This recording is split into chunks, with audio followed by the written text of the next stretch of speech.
she moved out here before I did. I moved in with her just about 6 weeks ago. Nice. San Marcos. Oh, okay. San Marcos. Lovely. You been around? You get to see some of it yet? Yeah. Float down the river yet? Yeah. It's nice. You love it. Yeah, I do. I love Texas. It is unbelievable here. Yeah. The river's fucking, it's just incredible. You know, we had a river in LA. You remember the LA River? That sewage pipe? Yeah. Homeless path. It was made of cement. That's what we always thought rivers were until we came here. Yeah. Incredible. Can I ask what kind of person she is? A forensic anthropologist? It's such a dark job. Like, does she have cops have like that gallows humor. Does she have that gallows humor? I'm kind of dark, so she keeps up. She likes that shush joke, doesn't she? Yeah, she does. Yeah. She hates most of my material, but that one, so she's smart. Yeah. She's way smarter than me. She's much smarter than me. Yeah. Amazing, Tyler. So fun. What do you do other than stand-up comedy? Like any special skills or talent or anything like that? Dude, I'm really good at ping pong. Really? I can't prove that right here. I'm very good at ping pong. Ping pong and IT consulting. Are you secretly Asian? Yes. That's absolutely unbelievable. Yes. Sounds like a girl I met in the Philippines. Yeah. I think Ping Pong once tried to cancel me for a joke, if I remember correctly. I remember that. I can't remember his name exactly. Yeah. All right, Tyler. What scares you? What are you afraid of? Man, I don't like. There's cocaine sharks now. I don't like that. Cocaine sharks? Are you talking about? No. What do you mean, cocaine sharks?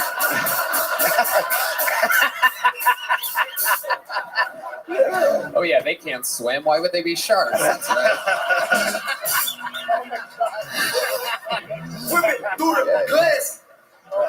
That one might be edited out. I'm kidding. It won't be. They love it when I leave stuff in that I say is going to be edited out. Yeah. What do you mean cocaine sharks? People smuggling drugs into the country, if they're about to get caught and they're in the sea, they throw it out and then apparently eat it. So that's not cool. Yeah, that's scary. To people, wait, what? It's a real issue. Traffickers? It's a real thing. Yeah. Sharks are eating cocaine. They are. It's scary. We got to do something about it. All right? They're annoying to hang out with. Wasn't this a movie on FX at some point? Cocaine Bear. No, that was Cocaine Bear. That's a true story too. I thought. Yeah. I thought this is how Sharknado started or something like that. I'm getting them all confused right now. The sharks eat cocaine. Does that change their behavior? Do you know about this? No, I don't. I haven't run into one yet. I'm waiting. They swim a lot and their dicks get smaller. Yeah. They can't stop talking. A lot of chewing. Those straws are being repurposed, is what I'm saying. Yeah. Well, Tyler, Red Band, what's the longest set you've ever done? I've done 20.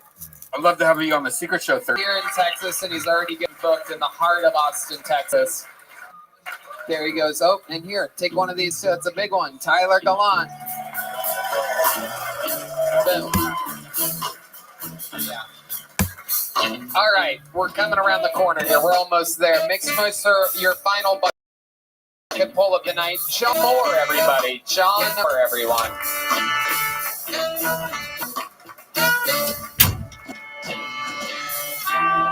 Thank you. Hey guys, how's it going? Good crowd. All right. So I was in the Army for a while. When I was overseas, I served with a Frenchman who stepped on an IED and lost all 4 of his limbs. I call him Napoleon blown apart. It's all right. You can laugh. He's got a good sense of humor about it. The only thing he doesn't like about this joke is being called French because he's American. He's like, don't do that part of the joke anymore. It's very offensive. He's very successful now. He tours the country. He's a motivational speaker, speaks to large crowds, probably has more stage time than me and the rest of these comics put together. But at least we're all put together. You know what I'm saying?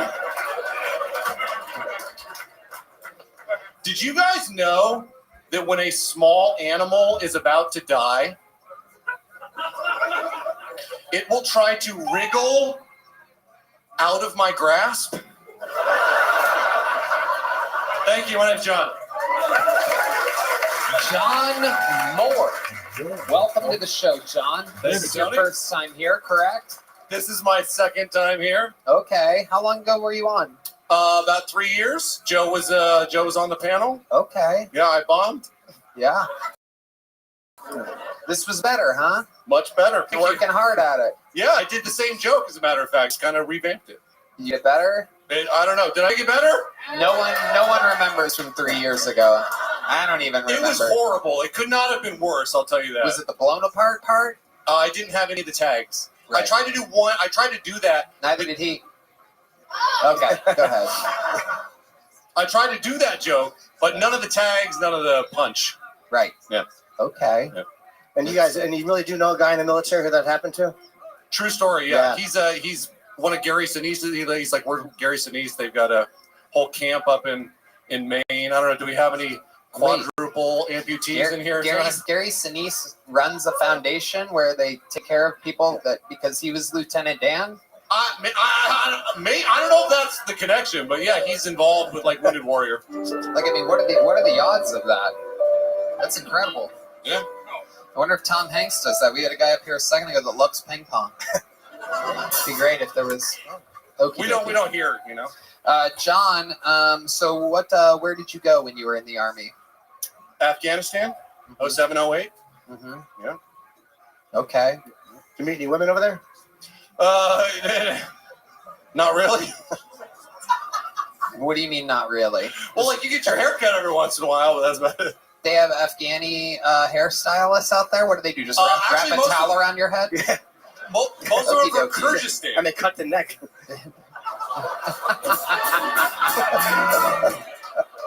Hell yeah. What do they do? Just fly the scissors into your hair like that? Okay. John, very interesting. What do you do for work now? I'm an analyst. What are you analyzing? I'm a data analyst for DHL, actually. Oh, wow. Yeah. Okay. I wore my work shirt. Hell yeah. Yeah. All right, John. What else are you into? What do you do for fun? Comedy buzz. I got a son. Okay, how So old's I'm a your dad. son? He's 7. 7. Uh-huh. And you're the father? Like you stay... Biologically, yes. But are you in the kid's life? Oh yeah. I have him 50% of the time. He was born premature. Uh-huh. Uh, DHL with another fast delivery. Wow, came early, but honey, the package I've been waiting for came early.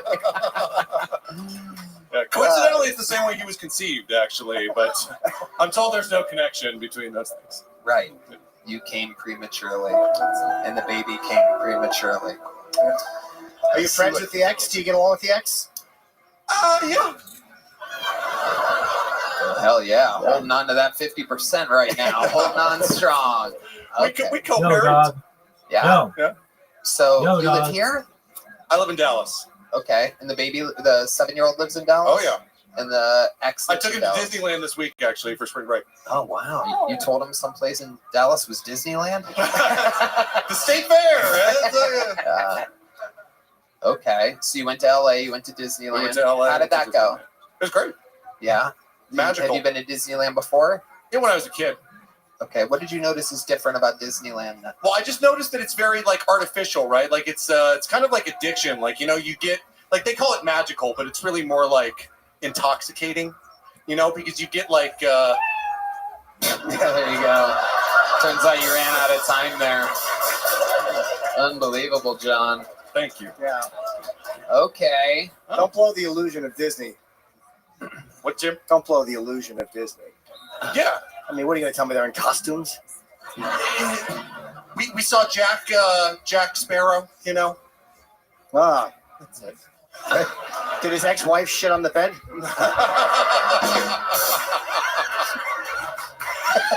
I did the last time I was here. There you go. All right, John. Well, congratulations. How old are you? I'm 40. 40. And how long ago did you start stand-up? 4 years. 4 years. And how does it feel? Have you been getting a lot of spots in? You working in Dallas? I got some spots. Yep, I'm doing some time at Dallas Comedy Club. Hyenas is kind of hit or down. You're Good happy. spots. You're happy doing this. It excites you. Yeah, but I came down here to get out of the routine, Yeah. What's the worst set you've ever had in Dallas? How did that go down? Worst set I've ever had was absolutely the one that I had here the first time. Oh, okay. Well, Well, you know what? We're going to play that. We're going to play that right now. Right now? On the Right now. podcast. Okay, here we go. Right now. But, and here we go.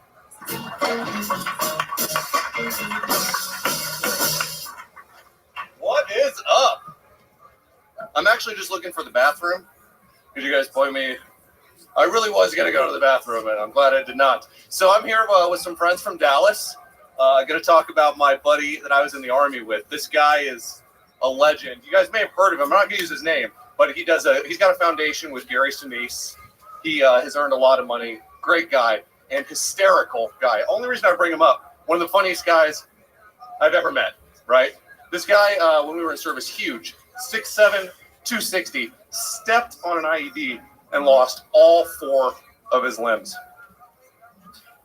Yeah, I do not tell jokes about this guy for obvious fucking reasons. I had one serious question about his dick. He got his wife pregnant, so that question has been answered. And truth be told, like I said, he's very funny. He's got a ton of stage time, more stage time than all of me and the other comics put together.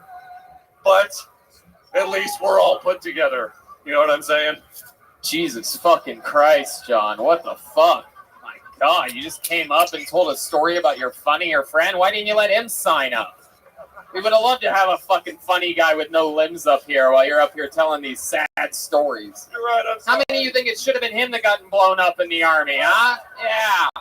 How about that, John? How about that? Yeah, I deserve that. You knew you had 1 minute. I did not. Yeah, that's true. And now we're back. So you guys got to see how bad it was. So we're going to put your set in there just so that people know how terrible it was. Yeah. That was nuts. It was worse than that, actually. Yeah, Well, the good news is we only have about 1 million more listeners than we had 3 years ago. Yes. So it's very exciting. Now everyone's Yes. going to know. I'll take it. Wow. I love it. Well, John, congratulations. Thanks. Here's a little joke book. There he goes. John Moore, ladies and gentlemen. All right, we've come to that time, ladies and gentlemen. There's only one guy with the chops to be able to put a ribbon on this thing. You guys know him, you love him, the freak of nature himself, the Kill Tony Hall of Famer, the record holder for all-time sets and interviews, absolutely killing it, headlining all over the country. Ladies and gentlemen, this is indeed the Vanilla Gorilla, the Big Red Machine, the Tijuana Tarantula, the Virginia Villager, the one and only William Lights Out Montgomery.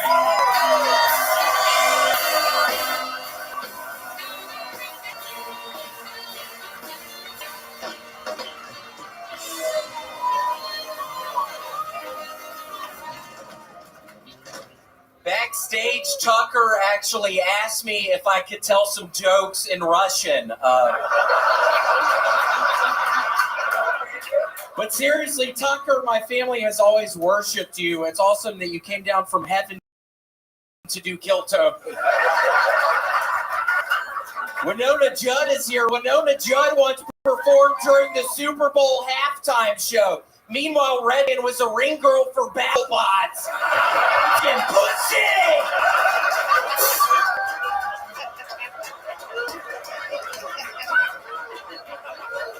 Biden recently had his State of the Union address and said better things about Ukraine than the United States, which actually makes sense because the United States doesn't have a video of Hunter Biden fucking a dog.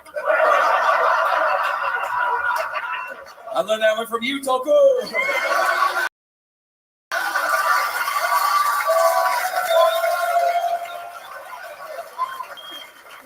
I would get in a time machine and meet the first alcoholic. At what point were they like, somebody take the keys to his horse?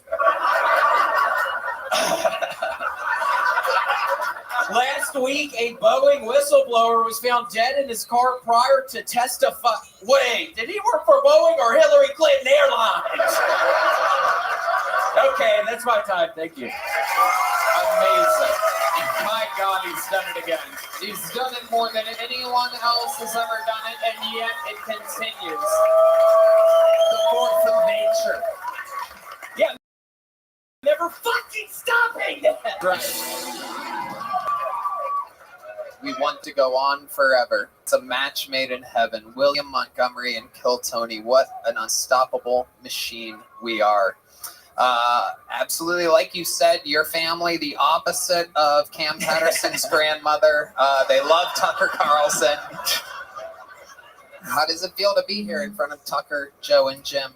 It really is a treat. Tucker, I genuinely have to ask you, did that one guy suck Obama's dick? Did that actually I have the answer, and let me say I don't judge. Yeah. But oh yeah.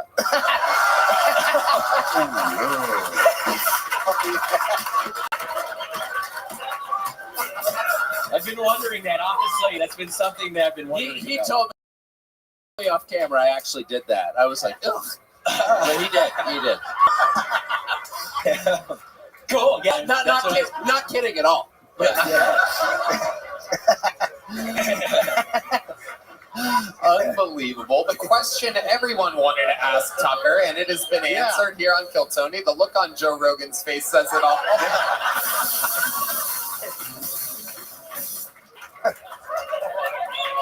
You should have brought him with you. He could have walked on a clone.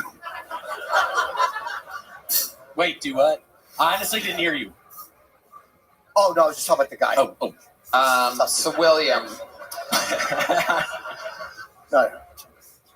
ladies and gentlemen, William, what else has been going on this week? Oh man, it has been a lot of the old brand buds. I got into a new video game called Contra, which has been a bunch of fun. It's been taking up a lot of my time, but I have been literally catching people, Tony. Tucker, I like to look out of my windows of the apartment where I live, and I find people doing wrong stuff out there. And Tony, literally before I got here tonight, there's a homeless guy jumping the fucking fence into the property of the apartments. And Tony, I'm not necessarily proud of this, but I went down there with I recently got some big steel pans, and I swear to God, I went up to this fucking dude, Tony, and I hit him so hard in the fucking head. And he was literally just laying there, and then I got to get here, so I don't really know what happened. Wow. Tucker, I have this really weird problem. Spokane, I got two of these homeless people there. There's too many of them, and I've been... how many homeless have you killed? Great question. Well, I have been at least I would say around 17 friends, theoretically. Oh, that was a good one, Rabbi. What was that for? I was talking about murdering people, you dumbass. What was that? No, literally, Rabbi, what was that? What does that stupid thing say to the It was called Com Bonk. Yeah, Com Kapow. But yeah, no, it's a lot of fun. And then I'm going to Tacoma this weekend, Tony. We'll see how it goes. They're adding a third show on Saturday. Thank you to anybody who's ever bought a ticket to come see me. I greatly appreciate it. But yeah, adding a third show Saturday. So we'll see how it goes, Tony. What else, William? What else is... We get excited here. William, what else do you want to plug? What else is going on? It was just Sweet Little Gator's birthday last week. Very exciting. We got her a little ice cream cone dog treat, and she will not eat it, and she starts yapping at me when I get close to it. So now that's a big nightmare. So I've been playing a bunch of video games. So,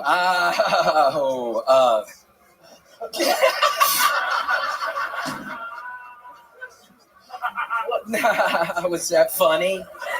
When I'm kind of messing up, I mean, I'm having a pretty good setup here other than that one point. Did you really think that was pretty funny? Huh? What? I can hear you, dumbass! Holy shit.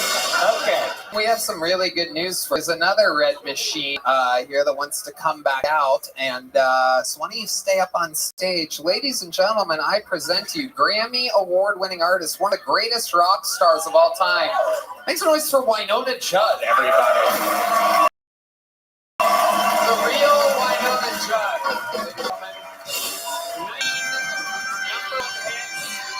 Grammy award-winning. Look at these two beautiful red machines. Give her the microphone, William. Oh shit, shots are coming out with Wynonna Judd. This is how you know you're dealing with the fucking country music artist. What happened? What did I miss there? Oh, you're trying to get me to drink alcohol? You No, stupid bitch!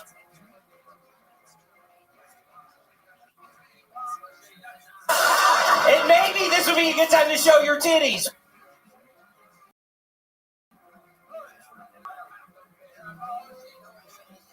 Whoa. How about a hand for the Winona Judd, everybody? Coming out here, getting us liquored up, being part of the goddamn festivities. I can't believe it. Oh boy, that's a spicy treat. Winona, why don't you grab a microphone? Say hello to these people. Say hi to the listeners out here. Hey.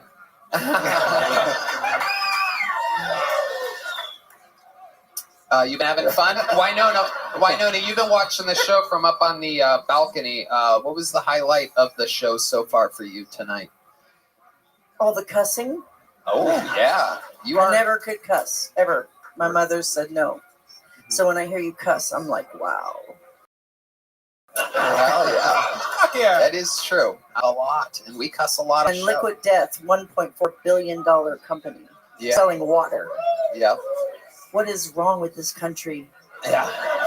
I love this. Keep going, baby. Keep going. Just let the free flow happen. Joe, here. do you know who I am? Okay, good. Let's talk. Call me. Oh, shit. I love it. Winona Judd. Bye, Winona. I mean, unbelievable. I think I'm going to do a podcast with Winona Judd. You definitely are. Fuck yeah. Let me tell you, we were hanging out before the show. That is indeed one of the baddest bitches I've ever met in my fucking life. She is cool as fuck. Tony, I heard her just fall back there. No, she didn't. Stop it. That bitch tall,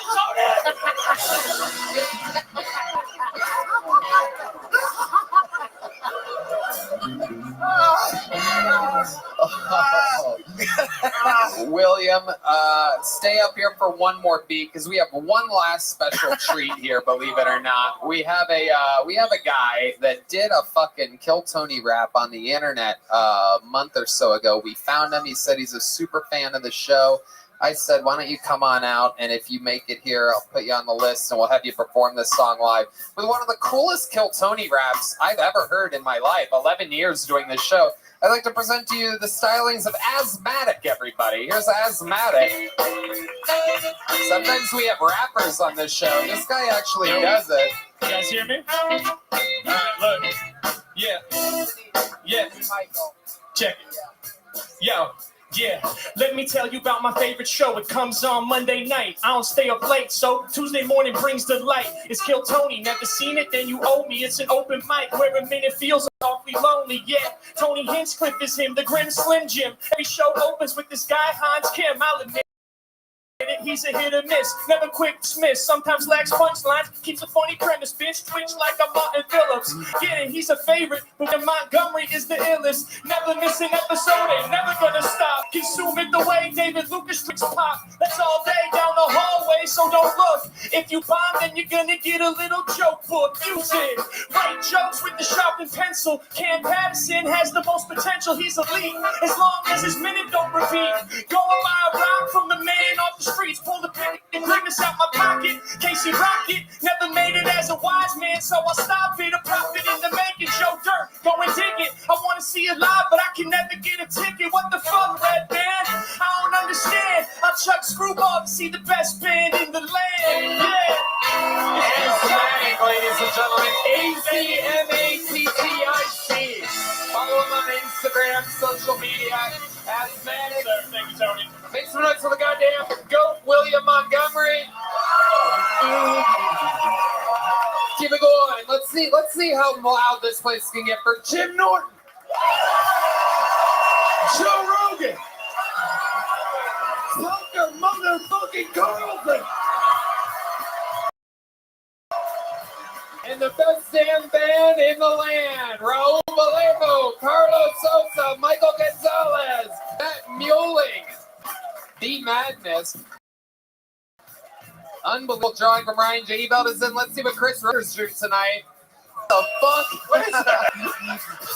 Wait, I know I'm the fucking donkey or whatever that is. Who's that? Who's that guy?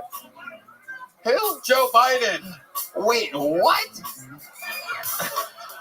Well, who's the thing standing up? What? Richard Simmons? Casey Rocket? I don't recognize Casey without his ball cap on. I'm sorry, Chris. That's Joe Biden and Casey Rocket? Okay, all right. Why does Joe Biden look exactly like me? Am I the only one seeing that? All right. Great smile on Joe Biden. We did it. That's Chris Rogers Art, amazing local artist. Thank you to Game Time, Skylight Frame, DraftKings, Red Rose, Yellow Rose, Gel Blaster. Tucker Carlson, I gotta tell you, I've been a huge fan fucking forever. This is so surreal having you here. I didn't expect to be here, trust me. Amazing. Doing the Post Malone spot that you find out behind the curtain, and that's all because of the great Joe Rogan, my fucking best pal in the world. So much fun. How about a hand for him in the mothership, huh? #1 comedy club on planet Earth. Thank you so much, Chip Norton, for joining the show again. Red Band. Check out the Joe Rogan Experience now on YouTube, guys. Check it out. For sure, he's back on YouTube. Very exciting stuff. Back everywhere. One more time for Asthmatic. Thank you guys so much. We love you. Good night, everybody.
The Sunset Strip Comedy Club in Austin, Texas is now open.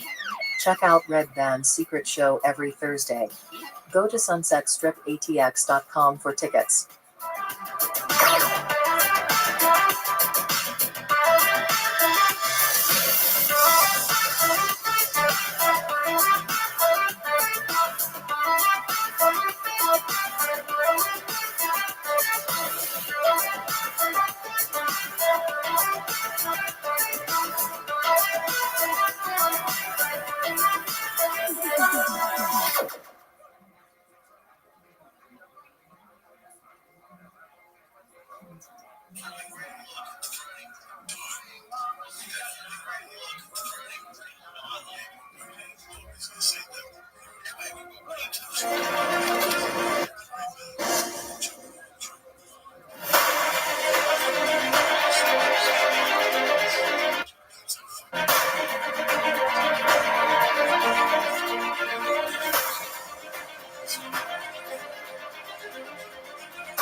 Hey,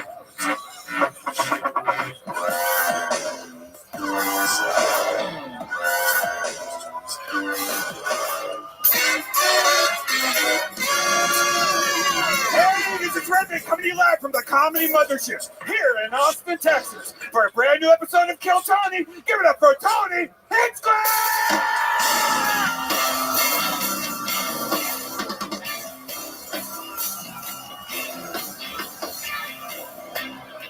Who's ready for the best fucking night of their lives, huh?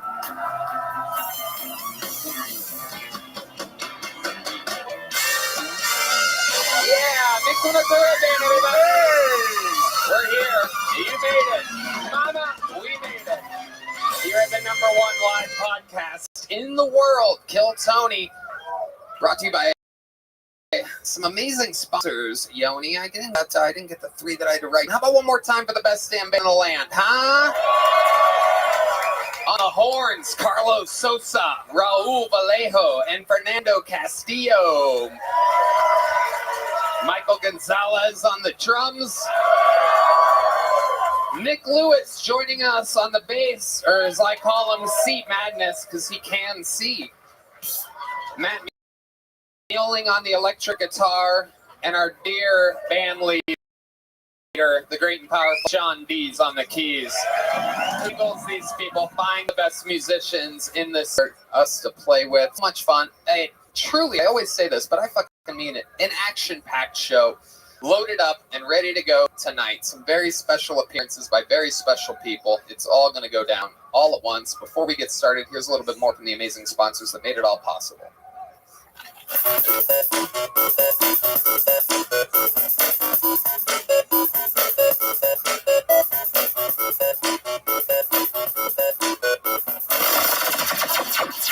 The Sunset Strip Comedy Club in Austin, Texas is now open. Check out Red Band's secret show every Thursday. Go to sunsetstripatx.com for tickets.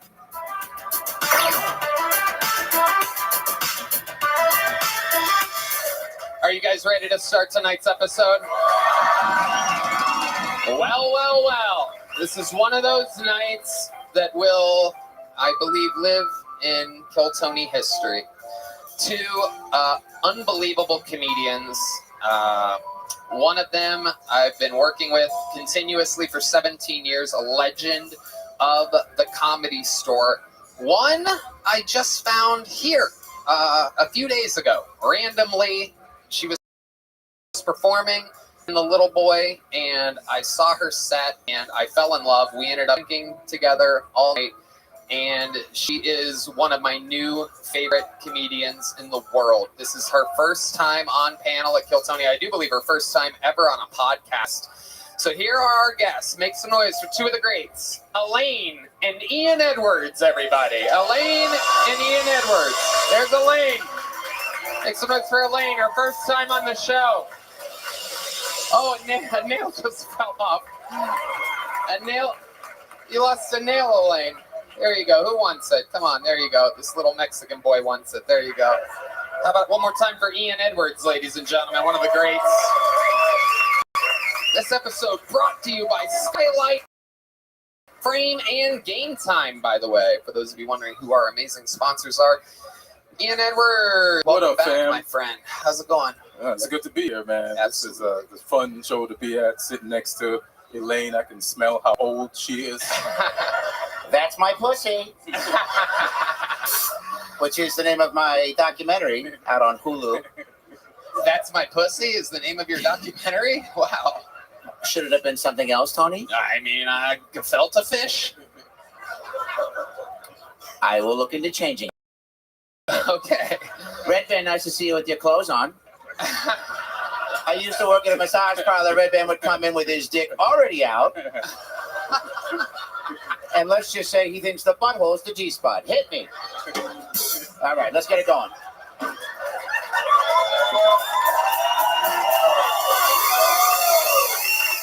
Here we fucking go. Elaine has joined the fray.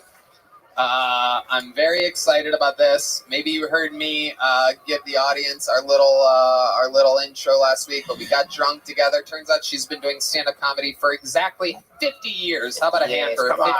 Come on, I ain't dead yet. She's I ain't dead 74 years old, started when she was 24, and I caught us setting the little boy. Adam E. Club was in the back of the room howling. She was talking about, what was it, your pussy? I think it was. I do a few pussy jokes, but he really liked the way that I said the N-word, so. Right. I'm just kidding. I said the whole thing. But it, no, it's, you could say it back in the day, but I love the mothership, greatest club in the world, and, this is as close as I'll ever get to superstardom, so here we go. I love it, Elaine. This is your first time on Kiltony, so you might not know that over 200 innocent souls signed up for tonight's show. Look at all those losers in there, huh? Anything can happen. If I pull their name out, they get 60 seconds of stand-up comedy time uninterrupted. You know their time is up and you hear the sound of a kitten. That means they have to wrap it up then, or else they bring out the angry West Hollywood bear. And that it cuts off their time. I interview them after that. That scare you a little bit? Let's just say some blood came out of, it scared me. Oh my goodness. But to get tonight's show started, I'm going to pre-pull a name. Whoop, we'll grab that one too. Oh. I'll take that one. I'll trade you my nail for that. We'll load them up. This looks great. And we'll get both of those people wrangled up from the bar across the street, the 6th Street famous bar Poor Choices, which is a real scummy bar, by the way. But we love them. We love scummy bars. Vulcan Gas Company, Poor Choices, Sunset Strip Comedy Club. We love shitty 6th Street bars. That's what we take pride. Austin takes pride. More bars per capita than any other city. It's incredible.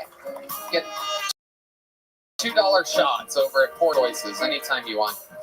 But while we rank comedians, some of you may know that we have a new regular that starts the show. Oh, the lovely Heidi. Ooh, listen to the crowd pop for Heidi, everybody. It's happening. Kiltony fame affects everybody. To get tonight's show started, a fucking force of nature, ladies and gentlemen. This guy's been filling in for the great Hans Kim for months while he prepares for his huge show at the Forum. The rematch between Hans Kim and Rick Diaz will be live streamed from the Forum. But filling in for him, the newest regular, absolute sensation. This guy just did theater with me this weekend in San Jose. He crushes. Let's see a brand new minute from the one and only Casey Rocket.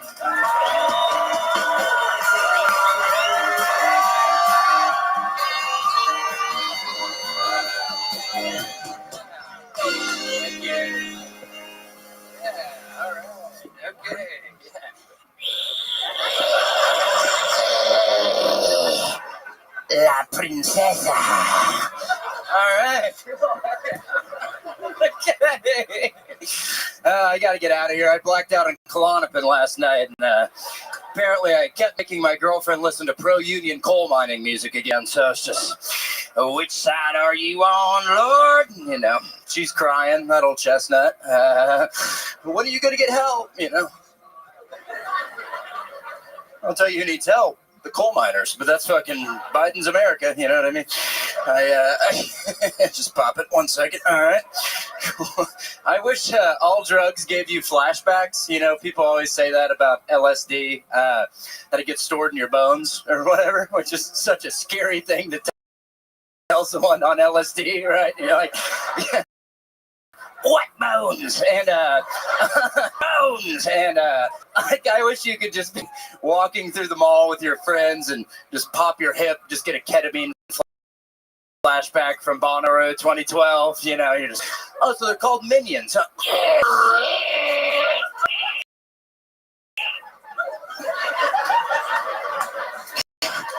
I don't want to go to Spencer's Gifts anymore. Thank you, Casey Rocket. All right. There he is again. The man, the myth, the crap man. Casey motherfucking Rocket has striked again. Squeezed too hard. Yeah. It's too hard. That's wild. I used to do that when I was a little kid. I used to do that thing where I'd make my face all red. I think I would die if I now. Yeah, it was fun. Um, I squeezed too hard. Amazing performance, Casey. I loved the eyeballs. Very scary. Was anyone scared? Let's get a show of hands. Oh, there's a lot of hands up in the air, shockingly. At a comedy show, you genuinely had people scared. Terrified. Yeah. Terrified. Thank you. She's gorgeous. Are you tired? Yes. You move around so quick. I know. It was just 1 minute, and I tensed too hard. One time, I used to do the Dutchman's Key, My favorite bit ever. which is where Yeah. I put a lead key in my mouth, and that's it. And Well, that's about it. And one time I had the lead key, so I'm kind of dipping the key, and it's leaking lead in my blood, and I tensed real hard, and I had to sit down on stage for like 5 minutes, something about the lead. he put a key in his mouth Yeah. and proceeds on with minutes and minutes and minutes of his act before coughing up the key. It's something you really got to see live, I guess, for it to translate how hilarious it is. But when he's in full action and moving around, you realize that he's had a key in his mouth for a lot of the performance. The payoff is huge. Again, You remind me of one of my grandson's friends. His name's Craig, and he also was missing some teeth. Oh, good. And he also titty fucked me upon meeting me. So play your cards right, Casey, and take this rocket ship to titty fuck Galaxy, or wherever you want to go. You go to an Applebee's. Why? Why am I blushing? It doesn't make any sense. Sounds like a personal problem. when was this? When did this titty fuck place? Well, back in, everything's, well, it's about an hour ago, but it was, no, it was, I don't know, 1975. People have been titty fucking for years. Right, Ian? Yeah, that's what we do. Thanks, Ian. Ian, have you seen Casey Rocket before? Shit, I still didn't see him. He was moving so fast. Very fast, very fast. He is a squiggler. Yeah, Are you take any substances? Totally clean. really? Gee, Yeah, I'm sober. Been sober for many years. Yeah. I feel like you're on an Adderall right now. No, just me. this motherfucker's the human form of Adderall. Yeah. That's what everybody thinks. Surprisingly, he's one of the only sober people in this venue right now. Now, is there a drug that you could be coerced into participating in? Like if Joe Rogan came through here and was like, let's do bumps of coke off Elaine's tits, what would you do? Good question. Sorry, that's a bad Joe Rogan impression, but what would you say, Casey? What would I say? And it happens like tonight, like it's like Monday night. Let's say I call him right now, and he I don't have his. Let's say Tony calls him, and he goes, "Yeah, what's up? What's going on? Is there a bow and arrow down there?" And he comes down, and I go, "Yeah, there's a bow and arrow, but the only way to get it is by doing coke off my tits with the newest Muppet." I guess what I'm saying is, would you do coke with somebody if they asked you? Could you be peer pressure, Casey? We're all human beings. You can be peer pressure. Yeah, if you guys wanted it really bad, I guess, yeah, I could. Does anybody have any cocaine? I didn't think you would actually say yes to that. Well, good for you. Straight edge is cool. Yeah, it's punk rock and roll stuff. I got it. Casey is scared to death right now. I've never seen that look in your eyes exactly. An unbelievable weekend on the road. We had so much goddamn fun. Casey is absolutely hilarious in the green rooms, at the restaurants, at the coffee shops, at the airport. You're a bundle of positive energy. I love you. Way to get tonight's show started. That's it. Thank you, guys. That's Appreciate all. it. Casey Rocket, the newest regular. All right. And so it shall begin. I pre-pulled 2 names. We're going to see. Hopefully they come out in the right order here. Make some noise for your first comedian. Ladies and gentlemen, let's do 60 seconds uninterrupted from Lino Rodriguez. Lino Rodriguez, everybody. Here we go. Straight out of the bucket. Anything can happen. Hello, my name is Lino Rodriguez. I'm a door guy on 6th Street. And right now my main diet is pizza and cigarettes, I really got to stop eating cigarettes. I'm actually Puerto Rican. I'm a Puerto Rican that can't speak Spanish, though. If I had to compare that to anything, I think it'd be like being a Catholic priest that doesn't fuck kids. Everyone expects me to, but I'm just one of the good ones. I wasn't raised that way. The other day I was hanging out watching my new favorite movie, Tyler Perry's Medea Goes to Palestine, and oh my god, just get to learn. Oh.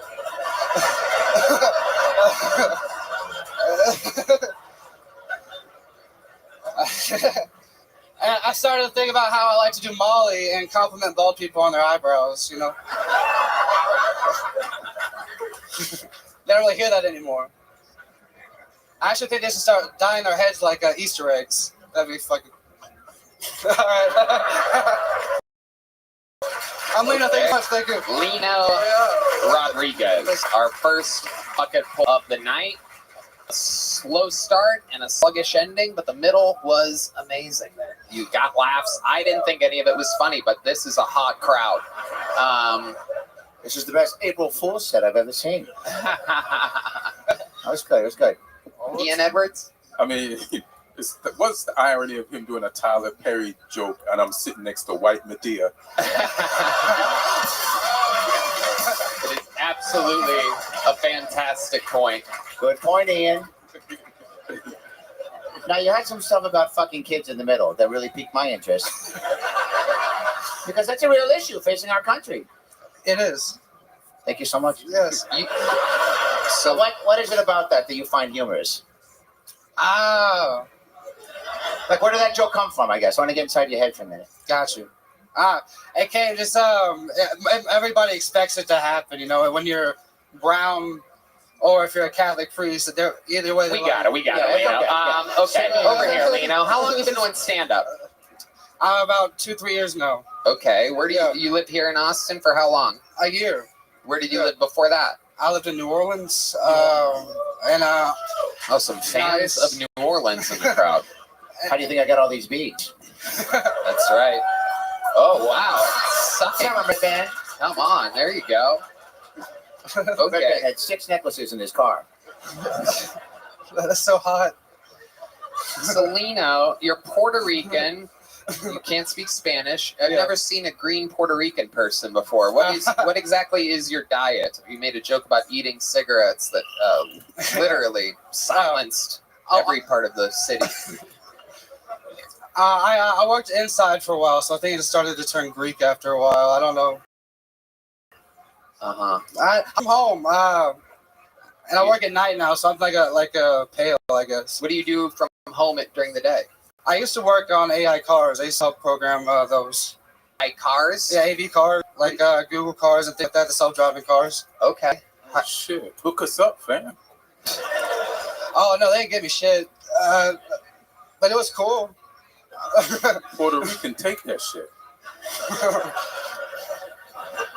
So now you want want to steal real cars? Oh, I get you. Yeah, we can figure that out together. Hell yeah. Okay. That is the birth of crime, ladies and gentlemen. That's how it happens. A Puerto Rican and a black. That's my favorite Pornhub search. Hey, fellas. There it is. A little late, like my period. Thanks, Red Man. Hello. Hit me. There it is. Hit me. That's also what Red Man asked me to do to him last night. Whoa. Takes a lot to make him come. So how old are you? Did you say that already? I'm 27. 27. You look like you're 46. Yeah. What's it like being 27 in 2024? It's hard. Okay. All right. There's the Pornhub sound. A minute and a half after the Pornhub joke. They'll be keeping track of Red Band in the zone tonight already. Lino, have you been on this show before? Yes, I actually got on a couple of weeks ago. How did that go for you? Not as good. Not as good. Maybe for me. I don't know. Everyone seemed to have a good time. So I'm cool with that. Okay, don't do that. Don't do that. Yeah, don't do that, Lino. Ever again. So, Lino, what did we not find out about you in your last interview that would be interesting? What was the main frame of the interview last time you were on? What was the most interesting thing we found out about you? What did I make jokes about, talk about? Yeah, I had a real kick about my dad getting murdered. You thought that was... Oh, yeah. Oh, yeah.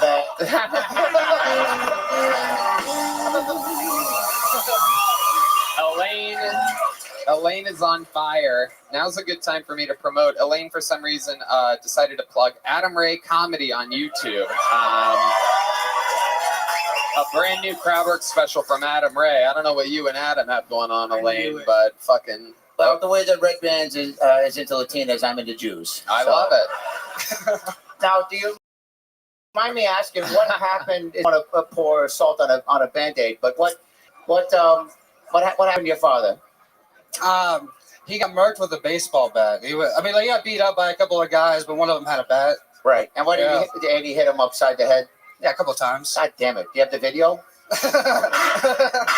This is the actual. We have audio from the. There you go. There was a referee there. Why was there a referee there, Red Band?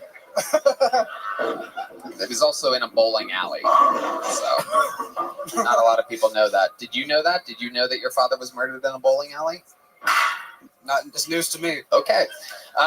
So, what did you probably went home that night thinking, wow, I probably should have brought up something else or talked about something else about my entire life. What do we not know about you, Lino? Oh, shit, man. What don't you know about me? Maybe you didn't think about it at all. No, I didn't. Actually, I've been in a car chase once. That was crazy. Okay. With the police? No, with a hillbilly.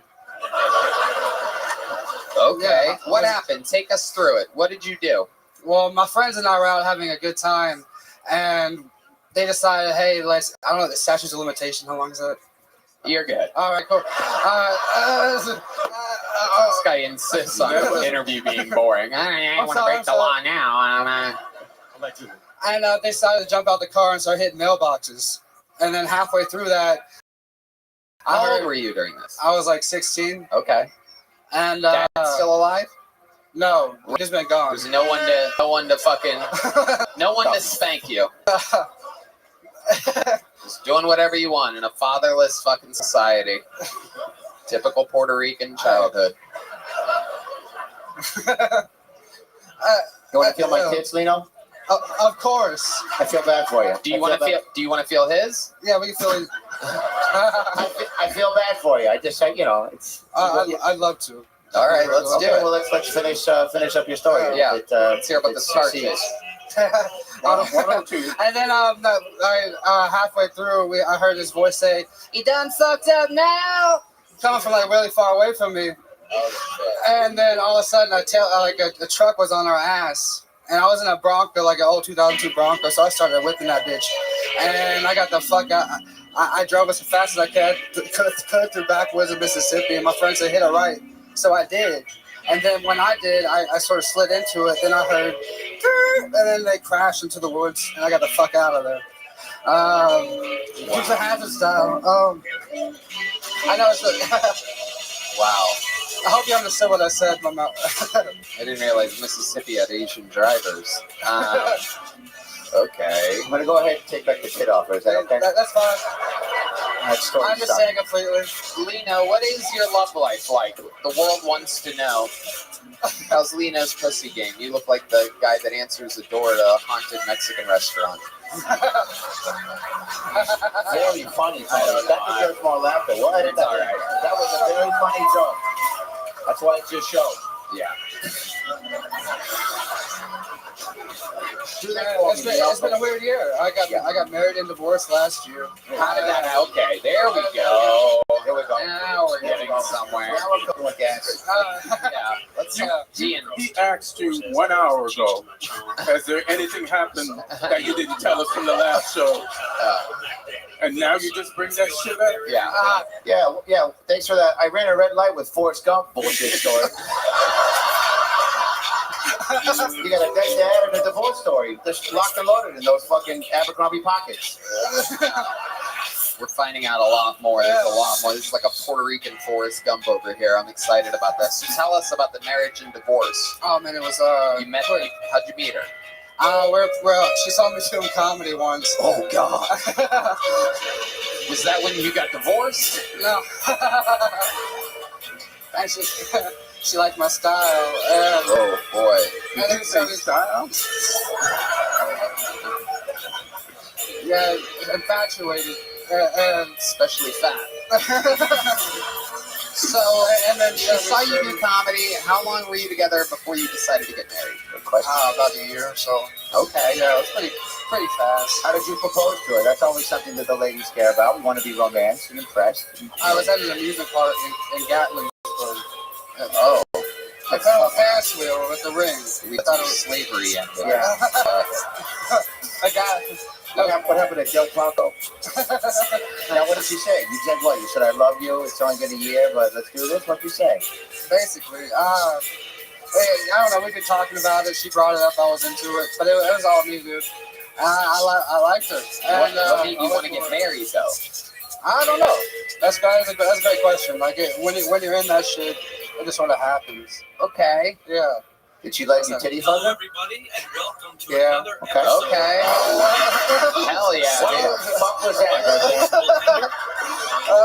So how long were you married until divorce came on the table, and why was divorce imminent? It was 4 months we were married. And then what happened? Hey, wait, it actually took a little longer for us to get married. Also took a little longer to get the answer to my fucking question. Jesus Christ. Sorry. The numbers don't matter. It blew up, toxic. How? What? Come on, give us an example of the toxicity of your situation. All right, finding out they're not faithful, or was that what happened? Yeah, it's cheating and shit. How did you find out that she was cheating on you? She was supposed to be on a trip in Hawaii, and she was in Texas. Okay, how did you find this out? Oh, dude. Did you have one of your cards follow? No. Funny, Ian. I might have to plead the fifth on this one. Why would you plead the fifth? I had to plead the fifth. Why would you plead the fifth on this? Because you're on a podcast right now where interviews happen. You're right. Because here we go. Okay. Jesus Christ. All right. He's not going to save you here. He doesn't have Wi-Fi up there. You're more nervous now than when you did your 1 minute. Yeah. Oh, Jesus. Well, I was cleaning the house, getting ready for her to come back for the trip. And I checked her location because she said she was going to go visit her family. In Hawaii? No, she was just with friends. Mississippi's where I'm from. And when I found her location, it said she's down the road in Texas. Oh boy. Yeah. So I went there. Ooh. And she was there with someone I knew. Oh no. Who was this someone that you knew? I don't know if I should do all that. You don't need to name a name, you fucking idiot. Don't name a name. A friend of mine, I thought so. A friend of yours. Yeah. Right. Should we call that friend right now? No.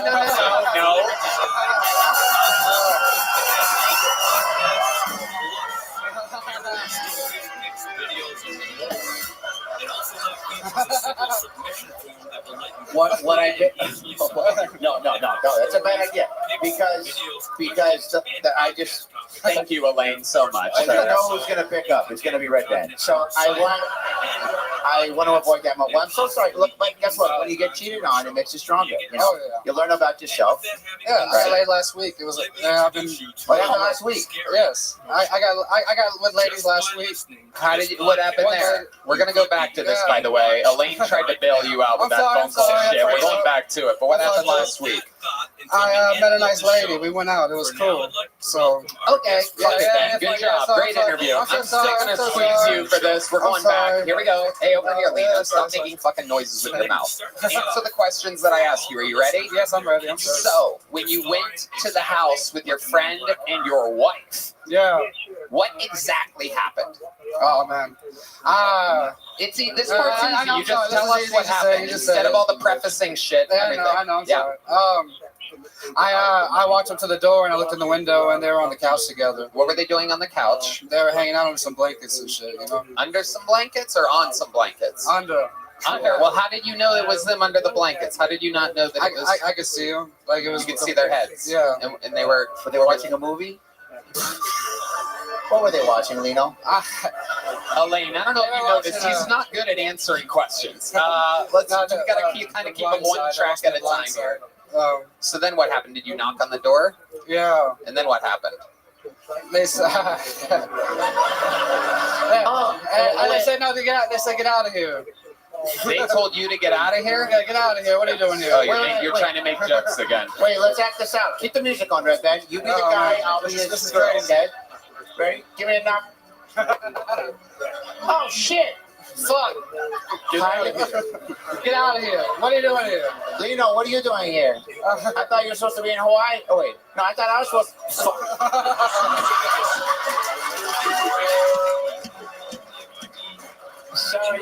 Sorry, I'm not in the brown guys anymore. I'm in the black guys. Damn. Is that what you said? What did you say? I said, what the fuck are you doing here? Why are you here? I thought you were in Hawaii. Well, our flight got changed. Okay, hold on. Elaine, what did she say when you said you're supposed to be in Hawaii? She ran off. Where did she run off to? The bedroom. Oh, back there where she was safe. Yeah. Did you chase her? No. No, that was it. No, but it erupted some. Yeah, it was bad. Did you and your buddy almost fight? Oh, not really. I was gonna fight him, but I was more concerned with the other bullshit that was going on. I didn't care about him. He's a fucking piece of shit, you know. Right. Yeah, so I was more worried about like what's happening, you know. Right. Never got an answer. But the divorce was quick and easy because you caught her cheating. Yeah. You didn't have to pay any of your door guy money or anything like that, right? No. That's that's ongoing bullshit, you know. But no, I'm still balling. Okay. All right. You got a little joke book last time? Yeah, I got a little joke. Such interesting things about you, yet it's such a terrible interview. It's absolutely incredible. Red Man, will you hit me with some music real quick? Uh-oh. Elaine. Uh-oh. Whoa. Oh, he's finally got some color in his face. Whoa. I love it. All right. I hope that makes up for your dead dad. Lino Rodriguez. There he goes, everybody. There he goes. All right. Lino Rodriguez. Okay. And yet, it has begun. Hey, y'all. This podcast is sponsored by Game Time. Look, I'm in the business of selling tickets, and I want to make sure if you're buying a ticket to a live event, you're in good hands. You shouldn't have to worry when you buy tickets to your next big event. Game Time is the fast and easy way to buy tickets for all the sports, music, comedy, and theater events near you. With killer last-minute deals, all-in prices, views from your seat, and their lowest price guarantee, Game Time takes the guesswork out of buying tickets or Red Band. This app is so easy to use, Tony. They got last-minute deals, which can save you up to 60% off buying last minute for sports, concerts, comedy, and theater. It's also incredibly easy to find and buy tickets for every kind of event in your area. You can get panoramic views from your seat and the venue before you buy. Ooh, amazing, Red Band. Game Time gives you the lowest price guarantee, or they will credit you 110% of the difference. Not to mention, your purchase is covered with the most flexible customer service policy in the ticketing industry. Take the guesswork out of buying tickets with Game Time. Download the Game Time app, create an account, use code KILLTONY for $20 off your first purchase. Terms apply. Again, create an account, redeem code KILLTONY for $20 off. That's why. Download the Game Time app today. Last minute tickets, lowest price guaranteed. Hey, I'll ask any mom out there. Running a busy household can be pure chaos and stressful for the whole family. Who has what when, what's for dinner, what we need from the grocery store, did someone feed the dog? The mental load can be hard to stay on top of. But there's a way to make it all easier for mom and the entire family. The Skylight Calendar, Red Band. The Skylight Calendar is a smart touchscreen calendar and organizer for all your chores, groceries, to-do lists, and a great way to manage appointments to make sure they never overlap and they're never missed. It helps keep busy households on track and everyone on the same page so families can get time back for moments that matter. That's right, Red Band. I love this calendar, and I'm going to gift it to every mom I know for Mother's Day because that's the kind of guy I am. Skylight Calendar is super easy to set up. No more constant reminders, no more cluttered paper calendars, no more worrying that someone has forgotten something. When the calendar is not in use, you can turn it into a digital picture frame. That's what I have. 100% satisfaction guaranteed. If you don't love the Skylight Calendar, you'll receive a full refund. They even offer 120-day money-back guarantee and free returns. It's a special limited-time offer for our listeners. Get 15% off your calendar right now when you go to skylightcal.com/Tony. Get your Skylight Calendar now. That's SKYLIGHTCAL.com/Tony. Mother's Day is right around the corner. So order today. Get 15% off your purchase at skylightcow.com/Tony. So here we go. Your next bucket pull, ladies and gentlemen, a minute uninterrupted goes to Jerry Carlin, everybody. Here we go with Jerry Carlin.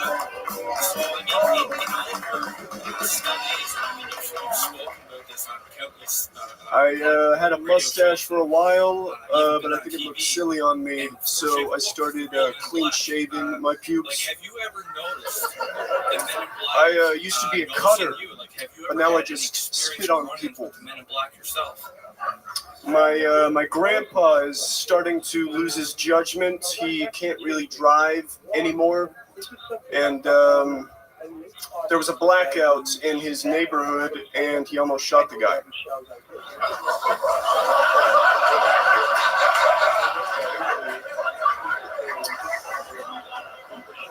Sometimes I would like to be black, but makeup is expensive.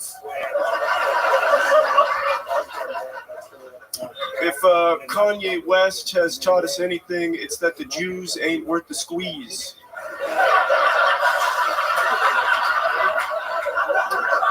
A sex worker bit my dick once, so it was half off. Stuff like that. Okay, Jerry Carlin, very good. Little, some good old-fashioned, I love it, smart one-liners. Delivered straight down the barrel. Welcome to the show, Jerry. This is your first time on, correct? Yes. I would recognize you. I do believe I saw you in that new Nickelodeon documentary. Jerry, welcome to the show. How long have you been doing stand-up? This is my second time. Second time ever? Wow. Thank you. How long have you been writing and preparing for this? These jokes, maybe a month or so. And how old are you? I'm 21. 21 years old. Look at this. A fantastic start to your career. You going to college? What's your story? No, just high school. I don't really want college. You're still in high school. Okay. All right. You are the world's youngest pedophile, I do believe. 21 out there chasing high schoolers around. You gotta love it. Ian Edwards? I mean, he's so young, he looks like he has a skin routine. And I'm getting strong school shooter vibes at the same time. Yeah, you look like the molester and the molestee at the same time. It's true. It's true. But that's a compliment, because that's a tough gig to get. You're very funny. Your jokes are great. The structure's good. There's a lot in this direction. What's your writing process like? Sometime tonight. I don't know. I just lie in bed. They come to me, I guess. I'm noticing that your writing started right when Texas made Pornhub illegal. Is there any truth to you replacing your porn addiction with a love for stand-up comedy? I actually don't watch porn. Wow, prove it.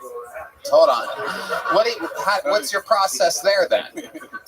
Imagination? What are you, fucking Willy Wonka? What's going on over here? Very vivid imagination. Okay, what do you picture when you are pleasing yourself? Good question, Tom. Now I'm the pedophile somehow. I don't know how the switch happened. I'm just trying to host a show, but I made it creepy.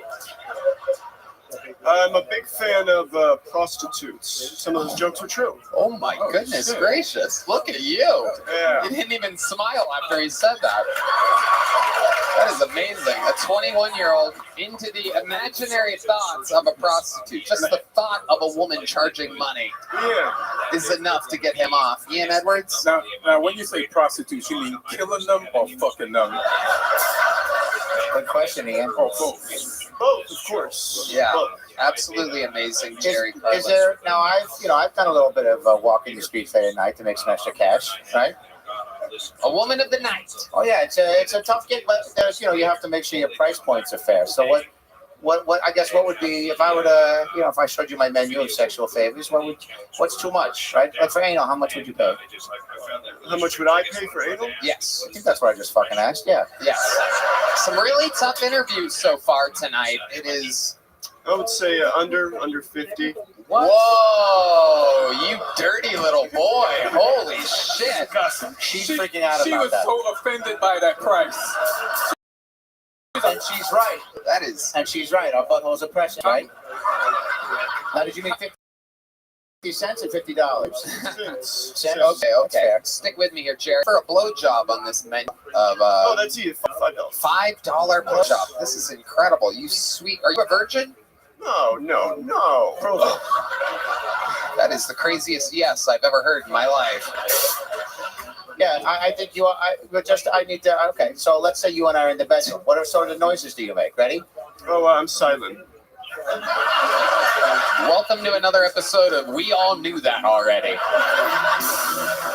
Okay, Jerry, you're 21. How you making money out there on these wild streets? DoorDash, Uber Eats. Okay, just driving around. I love it. What kind of car do you have? Hyundai Elantra. What's your license plate? I love it. What's your living situation? You still with your parents? Yeah, still my parents. Are they live here in Austin? Yeah. Okay. So born and raised in Austin. When did you decide or think that you wanted to maybe perhaps try stand-up comedy? When did this all start? I didn't even discover comedy until after 18, but just watching it. Did your parents keep you kind of away from things on? No, I just never stumbled across it, I guess. Were you playing video games or something? No, I hate video games. Okay. What were you doing? I'm a huge TV fan. I don't talk to people. Ooh, this guy might be a true comedian we're finding here. This is incredible.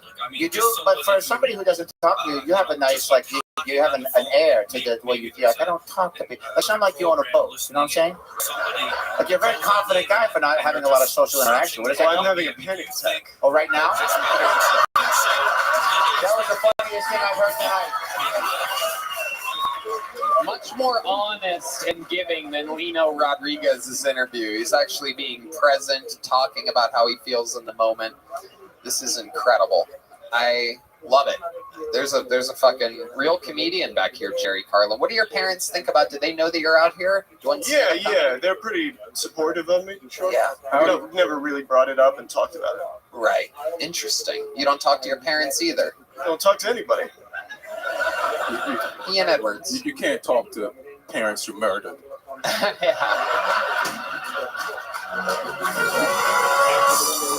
This whole not talking to anybody thing, has this always been a thing of yours? No, just, out of high school, it's just hard to meet new people. After COVID, I kind of drifted apart from a lot of my friends. I only really have two good friends. What do you do with these two friends?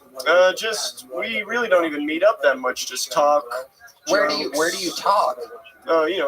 Messages. Wow. So you're a chat room guy. Sure. So, Jerry, if you're at the dinner table with your parents and you don't want to talk, but they're trying to strike up conversation, like, so, Jerry, fuck any cool whores lately? You just sit there in silence and eat your meatloaf? Oh, I don't eat dinner with them.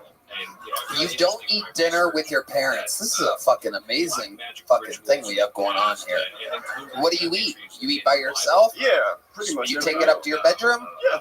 And do you sit on the edge of the bed with like a TV tray, or do you have a desk? No, I got this massive TV and a nice recliner. You sit in a recliner, and you continue to watch TV, and you eat your food kind of like on your lap. That was a weird question, Tony. No, I like to paint the picture for people. This is all very frightening. You're right, it is. It's scary. I'm scared to death. I am too. I'm more scared than he is right now, and I've been doing this for 11 years. But this kid doesn't talk to anybody. His whole life is just a bunch of blue bubbles of messages. Can I ask a question? What would it take for you to interact with your parents? If Joe Rogan came down here tonight and said, let's go to your house and eat dinner with your family, would you do it? If Joe Rogan asked, I would, yes. Okay. Okay. Well, we have exciting news for you. Somebody said bow and arrow 3 times, and Joe Rogan is here, and he wants to have dinner with you. Okay. I'm just really worried for white kids, man. This is like, the what future. the fuck is going on with white kids?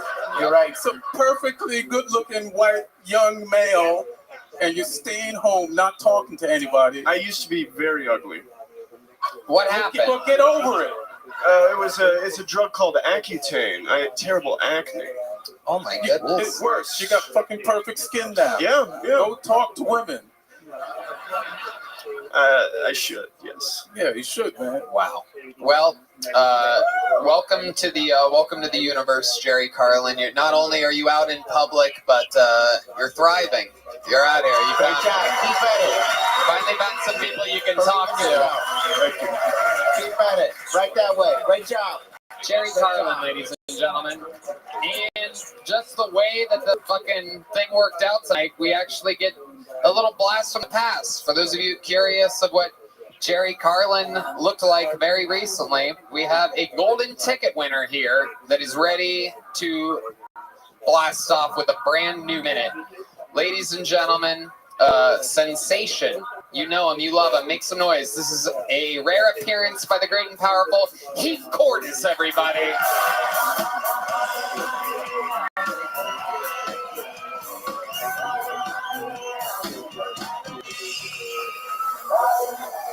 Jerry needs to start doing hard drugs.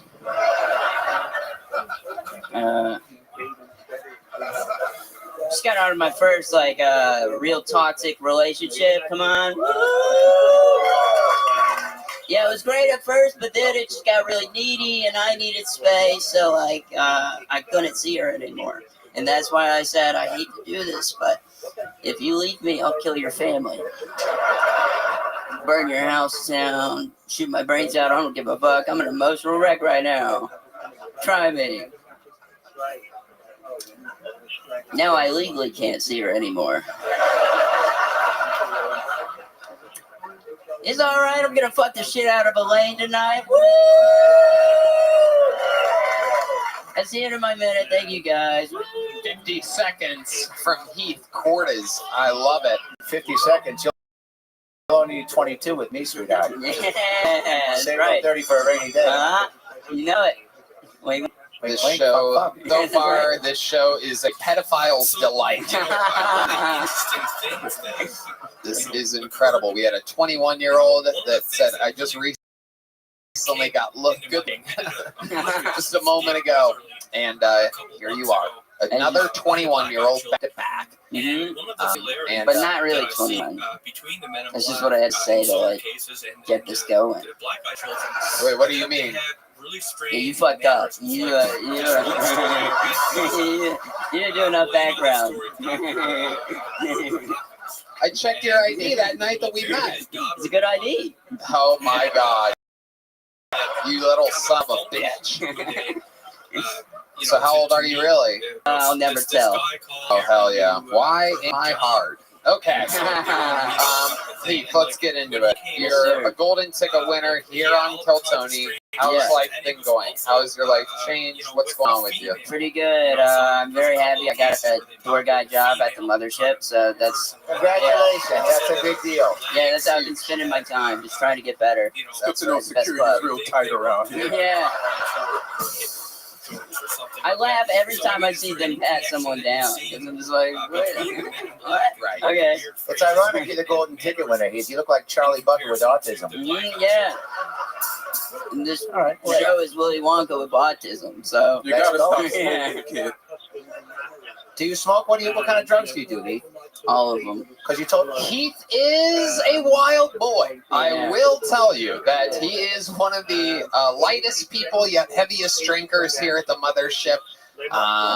He actually got shit-faced last Thursday. Yeah, he missed your flight. He fucked up. Who's fucking up now, huh? Me, I fucked up. You did. And I was going to take him to do sold-out theaters in Boston and Baltimore, and he slept through his flights. Yeah. To the point to where a little fun fact is, we were on the plane and it's about to close up here in Austin, Texas, and they came over the loudspeaker and said, if there's a Heath Cordes, please ring your ringer.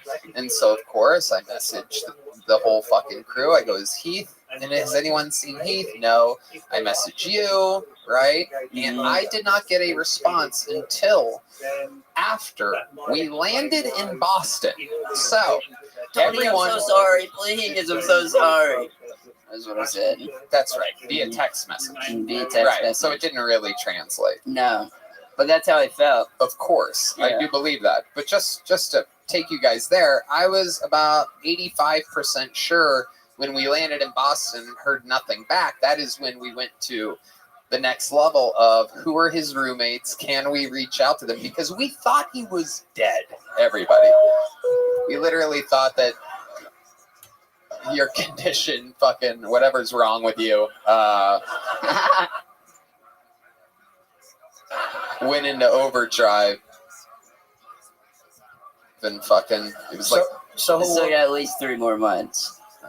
So who woke you up out of your race car bed? Who told you that? Who told you it was time to perform? Worst way to wake up. No one woke me up out of the race car bed, and I was still late. You just woke up. It's a plot of Home Alone, pretty much, Yeah. right? So did you go Bonanza City? Did you have pizza and ice cream and watch all Oh the yeah, movies? you gotta. Yeah. Really, it is the ultimate lesson in life. You dealt with it very, very well. You're still alive. I had to go super, super easy to make sure I did not induce a suicide. Really close. I did real good with it, right? Yeah, you did It great. was very, very, very nice. Tony's not making anyone kill themselves. Thank you. Thank you so much. Thank you. This is the episode where we clear the air about me inducing suicides, which is out there in the zeitgeist somewhere if you look hard enough for it. But if anybody would have killed themselves, it's the sweet little boy with many conditions. Scoliosis, Benjamin Buttons, whatever the fuck you have. You got it all. What if he's like that movie Jack with Robin Williams and he's 65? How old? So you said you're really not 21, Heath? I'll never tell. Okay. Now, what if Joe Rogan came down here and asked you what your Yeah, he knows. Okay, He knows. okay, Yeah. fair enough. You said 65, which made me think of something. Have you ever 69 with anyone, Heath? Have you ever It's impossible. Have you ever gotten your dick sucked while? It's impossible. All right. Well, with I that, have to like hunch down like this, just like make it work logistically. Every time I look at Heath, I feel like some ventriloquist is like, where did my puppet go? It is incredible, Heath. Has your size ever helped you with anything? Is there ever a time where you use it to your advantage? A lot of leg space on the flights that you've been missing. Yeah, what's crazy is I'm still getting really claustrophobic on planes. You do? Yeah, even though I have the best situation. Yeah. For planes, I still hate them. Yeah. Did you get the board first? The what? No. You don't? I should. I should get the board first. It's not fair. They don't go paging all passengers with Asperger's. It's your turn. Yeah. I don't know if it's Asperger's. I think he has ass sliders. It's a little bit smaller than a burger. That's funny. Stupid. That's funny. Thank That's you. a food joke. Thank you, Elaine. That's a food joke. Thank you. This motherfucker doesn't board at all. Yeah. Stays It at is home. incredible. I gotta stop hiring openers that sleep in cribs and can't get out in the morning. Very rare. You are the first person I do believe I've ever worked with that slept in on flights. But you know what? At the end of the day, you doing it, kind of adorable. That's good. Had it been Cam Patterson, there may have been some racial slurs said or something like that. With you, it's just like, oh, I hope he doesn't hurt himself. That's what I go for. So what did you end up doing that weekend? Anything fun? Not really. Just being sad. Right. Yeah, Token, that guy, he reached out to me and he said he wanted to hang out. So I was it was the rapper who went to the show.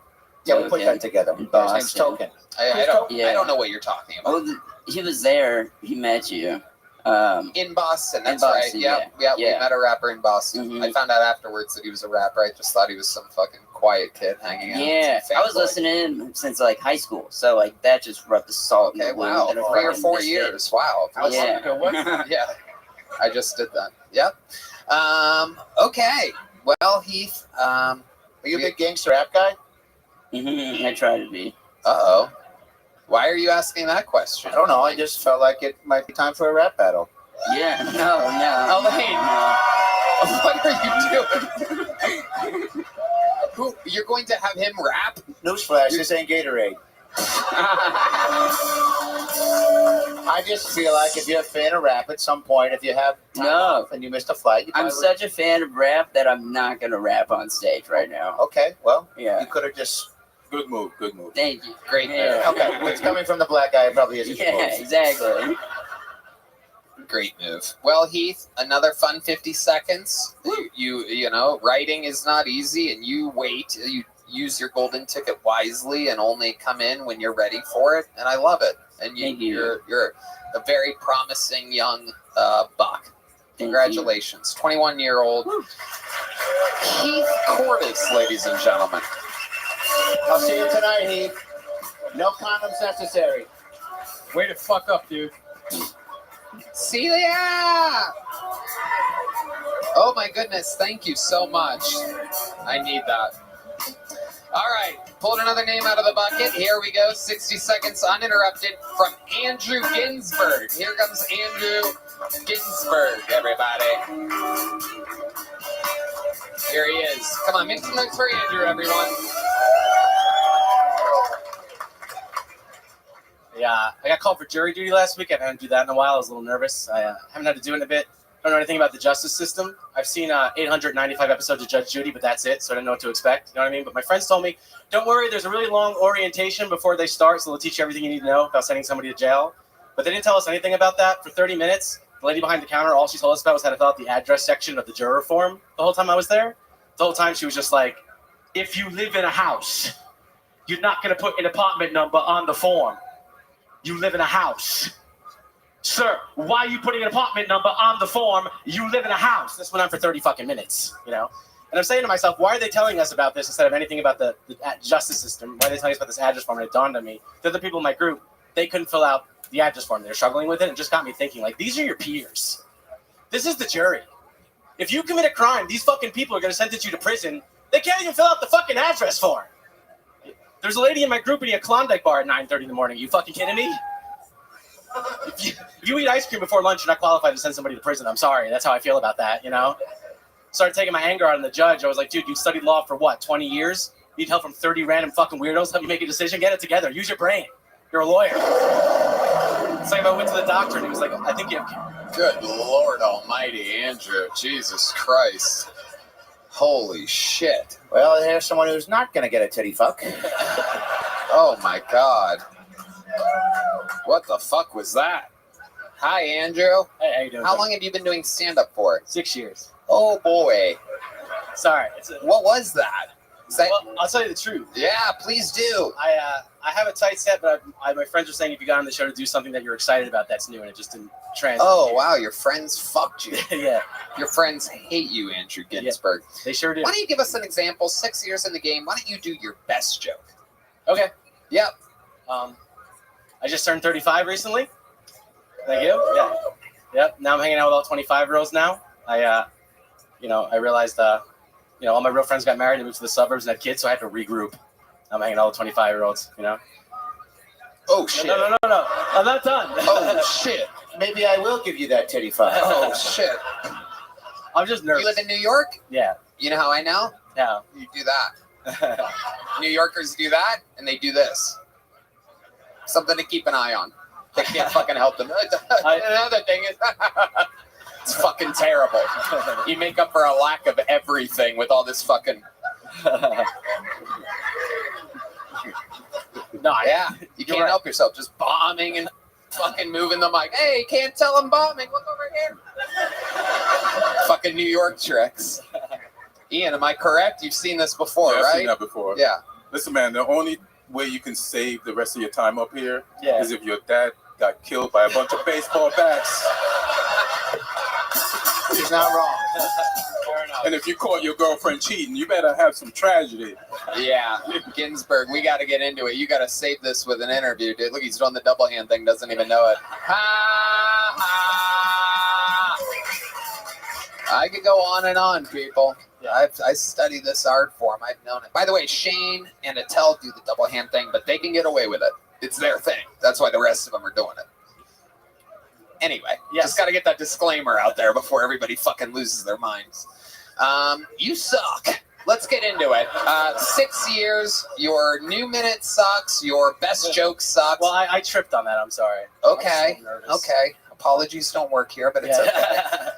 So tell us what's like good stuff that's happening from you doing stand-up comedy. Why do you continue to do this to yourself? Well, normally I get laughs. I know that seems unbelievable right now in this particular Let me tell you something, because I mentioned this earlier. It's a hot crowd. Yeah. I can't believe the stuff that I've heard them laugh at tonight. I know. But I I'm normally honestly do get proud laughs. of them. It's staying solid for your wretched set, because I'm like, wow, normally they laugh on cadence alone, kind of, like where there should be a laugh, but they fucking... They kept it real on this one. They realized, like, oh shit, we're going to watch an actual bombing here today. Yeah. I would have rather you queefed into the microphone Me than too. told any actual jokes. Me too. If you could do that, that would be amazing. If you could do that. But nerves is a part of it, right? I'm nervous. I don't feel that great, to be honest with you. Okay. Why don't you, hold on. I'm sorry to interrupt, Elaine. Why don't you feel great? Well, to be honest with you, Tony, the pollen in Austin is killing me, and I'm just not. Oh, you fucking faggot. I'll feel that great. Hear it. I don't want to hear it. Oh my god. It's just the truth. Take some Claritin, you fucking Jew. I did say that. I went to a bar mitzvah 20 years ago. Oh my god. Why would you say that shit? It's the truth. Are you from New York? What the fuck is wrong with you? I'm from Jersey. Oh, what do you mean you're from Jersey? But you live in New York. I live in New York. Right. So you're originally from, you're trying to like claim Jersey all of a sudden? No, just saying that's where I'm from. Okay. Yeah. Like, all right. I actually kind of get like the type of comedy he was trying to do. Sure. It didn't hit. So I understand, like I can see where that would work. Sure. But if I ever hear you tell some niggas about your pollen allergies, Understood. ever again, like everybody that booed you were on fucking point. Yeah. It is something else. The pollen has gotten the best of you. When did you arrive here to Austin, Texas, a place that naturally is pushing you away? Thursday night. Thursday night. Yeah. And the pollen just started flying up in your nostrils, and you're like, oy vey. Pretty much. I mean, that's Wow. Well, you have to rise above it. You know, there's going to be other hardships that come your way, right? I'll take that as a note. Joe Rogan fights through pollen. I'm sure he does. It's true. I'm sure he does. I like that nature tried to stop this set. Exactly. Texas has a way of keeping a certain type of people up in New York. You know what I mean? Like,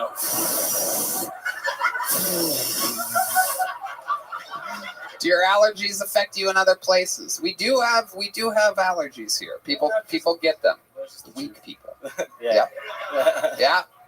Just Texas. No, they affect me other places. Right. Yeah. Tell us some more super Jewy things about you. Well, I'm only Ginsburg. half Jewish. My mom's Italian. Oh, wow. You know those Italians and their allergies. You know what I mean? So I'm not all the way. All right. Well, okay. Yeah, I want to just tell you the truth about that, too. Oh, you always say, I'm going to be honest. I'm going to tell you the truth. I'm going to be honest here, Tony. I'm going to tell you the truth. Yeah. You're a little liar, aren't you? No, not about this. Now, riddle me this. Yes. Ginsburg's your last name. What's your first name? Andrew. Andrew, if you were to tell a lie that was funnier than the truth, Yeah. like what would it, your excuse was not pollen. What could you come up with that might be funny to say instead of I'm allergic to fucking flowers? Yeah, I was doing meth till 9:30 in the morning. I'm sorry, you know. All right. Well, we tried. The truth, Elaine. I'm allergic to Palestine. That's funny. That is. All right. Now, how do you write? Do you write? Do you write? I do write, yes. Yeah. In an write as much as I unfunny can. chamber? I mean, you know, I write as much as I can. Give us your second best joke. I want to hear your second best joke. We went through the 35-25. You're up here for a reason. We still think there's something in. So years in the game. Let's hear your second best joke. Let's say you were. Take a deep breath first. All right. I appreciate it. Yeah, well, that's just going to put more pollen in his nasal passage. We're going to give you a fucking, what's that shot? We're going to give you a epinephrine or something. All right. Okay, here we go. I'll tell you His the second truth. best joke, 6 years. Oh, I'll tell you the truth. Here he goes. I'm going to be I just found out that my cat has diabetes. Ah. which is strange. I never had a cat before. It's kind of like having a girlfriend again. I just follow her around my apartment saying I'm sorry and wondering why she hates me so much. You know, it turns into the same thing. But I came home the other day and she was in the corner of my apartment. She's peeing and she's crying. I'm like, first of all, this is New York. Pay rent. That's my corner for peeing and crying, you know. Then I took her to the vet and the vet said she has diabetes. I'm like, how does a cat get diabetes? All my friends are like, what are you feeding your cat? I'm giving the cat food, dude. My cat can't speak. I don't know my cat's in pain, you know. My mom has diabetes and that makes more sense because I call her every Sunday and I'm like, Mom, what are you making for dinner? And she's like, I'm having a nice healthy cake. Okay, yeah, well, you have diabetes. That makes sense, you know. My cat doesn't walk.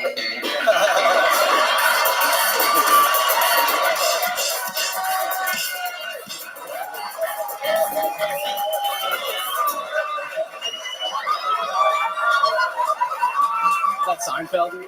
That was Kramer. What the fuck was that? Oh my God. This is an anomaly. I love the commitment though. Yeah. I can't got diabetes. I promise I'm not got crazy. Diabetes. Everybody's got diabetes. Do you say I promise I'm not crazy? Yeah. Well, that's why you should open the whole set. Yeah. I will. That's funny. That's honest. You are a little crazy though, huh? There you go. Tell us something real and crazy about you that would surprise us. Give us something from your Italian side. You ever do anything exciting or anything at all? Really? Anything other than complainy, whiny, unfunny bullshit? This is the show you signed up for. No, I understand. I know. Okay, let's go. What's something that would surprise us about you, Ginsburg? I don't know if you find it surprising, but I've been asked to officiate 6 weddings. I could believe that. Yeah. It's not surprising at all. Yeah. So seems like that's what you would be good at. Thank you. Very serious speaking role. Like in the real world or like on Sims? Yeah. The real world? The real world. I still can't get over, like, you saw a guy that was 21 years old that is like suffering with some shit, do his material. Another guy, his dad died, and then you're like, I have a pollen. you know how much damage was up here? He's right. You think you've ever killed before? 6 years in the game, have you ever killed? I promise I do. You promise you do? I have, yeah. You have. I go up every day. You go up every day. Yeah. And that's what you did. You have a third best joke that might hit here? Who wants to? I know. We're 11 minutes in this, guys. People are going to be like, why did you keep them up here? I don't care. I want to hear your third best joke. If Kat has diabetes is number 2, and I'm 35 hanging out with 25 is number 1.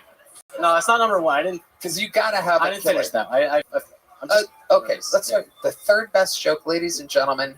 Here he is. Try to think of one that maybe has like a short setup and a big punch. Okay. Here we go. Andrew Ginsburg.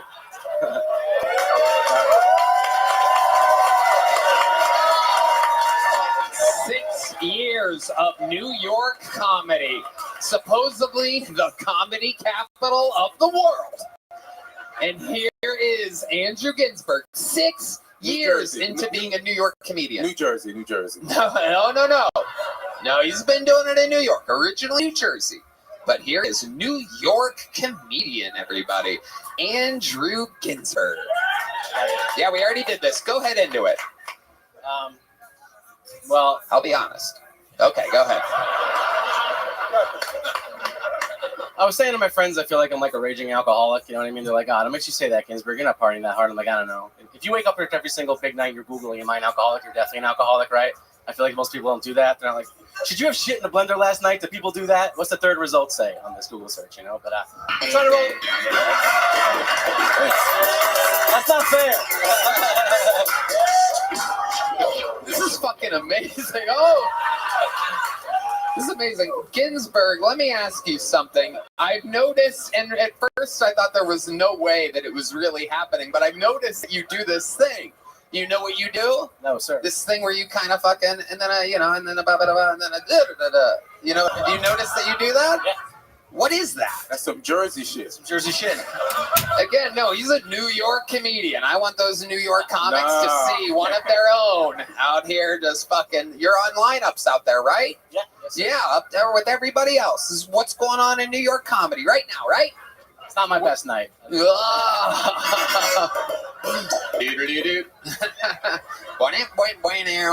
not my best night. That is one of the funniest things you've said in 13 and a half minutes. Holy shit. We got to get you out of here, dude. All right, you tried your best though, right? You feel good? No, I don't. Sorry. There you go. There's a little bit of honesty in the moment. A little joke book. There goes Andrew Ginty, ladies and gentlemen. Thank you.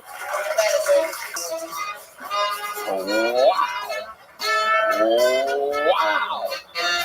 That is what this show is all about right there. Sometimes you're watching the future, and sometimes you're watching the past in real time. Anything can happen. What's up, horseheads? The Kentucky Derby is returning to Churchill Downs for an unforgettable day at the races. That's right, in celebration of the 150th race, your boys have teamed up with DraftKings to bring you the ultimate Derby experience. Right now, they are offering new customers who sign up through our special tiny litty-bitty link and use promo code KTDerby, a 100% deposit bonus up to $250 when you deposit a minimum of $25. Red Band. That's absolutely right, Tony. DraftKings is matching your deposit dollar for dollar up to $250 when you deposit $25 or more. That's incredible, Red Band. I can't wait to bet my hard-earned cash on the ponies. Already a DraftKings player where you can use your same login to start on the races now. There's no need to waste time making an account, so get ready to saddle up this race season.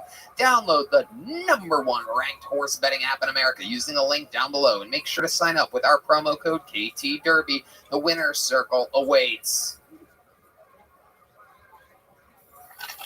Hey y'all, this podcast is sponsored by Liquid Death. There are two things I love in this world, liquid and death. You know what kind of liquid I like. Water. You've seen the cans before. To the naked eye, it may look like a beer or some crazy energy drink, but of course it's not. It is delicious water. Maybe you've noticed a coworker cracking a tall boy in your 9 a.m. meeting and you thought they were a dirty alcoholic. Well, you were wrong because they were drinking Liquid Death. Liquid Death is actually a healthy beverage brand that makes mountain spring water, low sugar sodas, and low sugar iced teas too. I bet you're wondering why a health beverage would be called Liquid Death. Knows better than that than Red Band. Well, Tony, that's because Liquid Death will brutally murder your thirst, and their infinitely recyclable cans are helping to bring death to single-use plastic bottles. Liquid Death also donates a portion of profits from every can sold to help kill plastic pollution. Well put, Red Band. My favorite flavor is convicted melon, and I drink it every time I need a cold, refreshing beverage. It's also super fun to drink in public because people think it's a beer, and beer makes you look cool, and I like looking cool. But you know what else is cool? Staying hydrated. Get free shipping of Liquid Death's Mountain Waters, flavored, sparkling, and iced tea 8-packs with Amazon Prime, or grab a can or a case at your local 7-Eleven, Target, Walmart, or Whole Foods. God, it's a lot of options to get things. Go to liquiddeath.com/Tony to check out all their healthy, infinitely recyclable beverages and find your closest retailer. That's liquiddeath.com/Tony. Liquiddeath.com/Tony. Put your hands together. Another bucket full. 60 seconds uninterrupted for Matt Sturm, everybody. Here we go. Matt Sturm.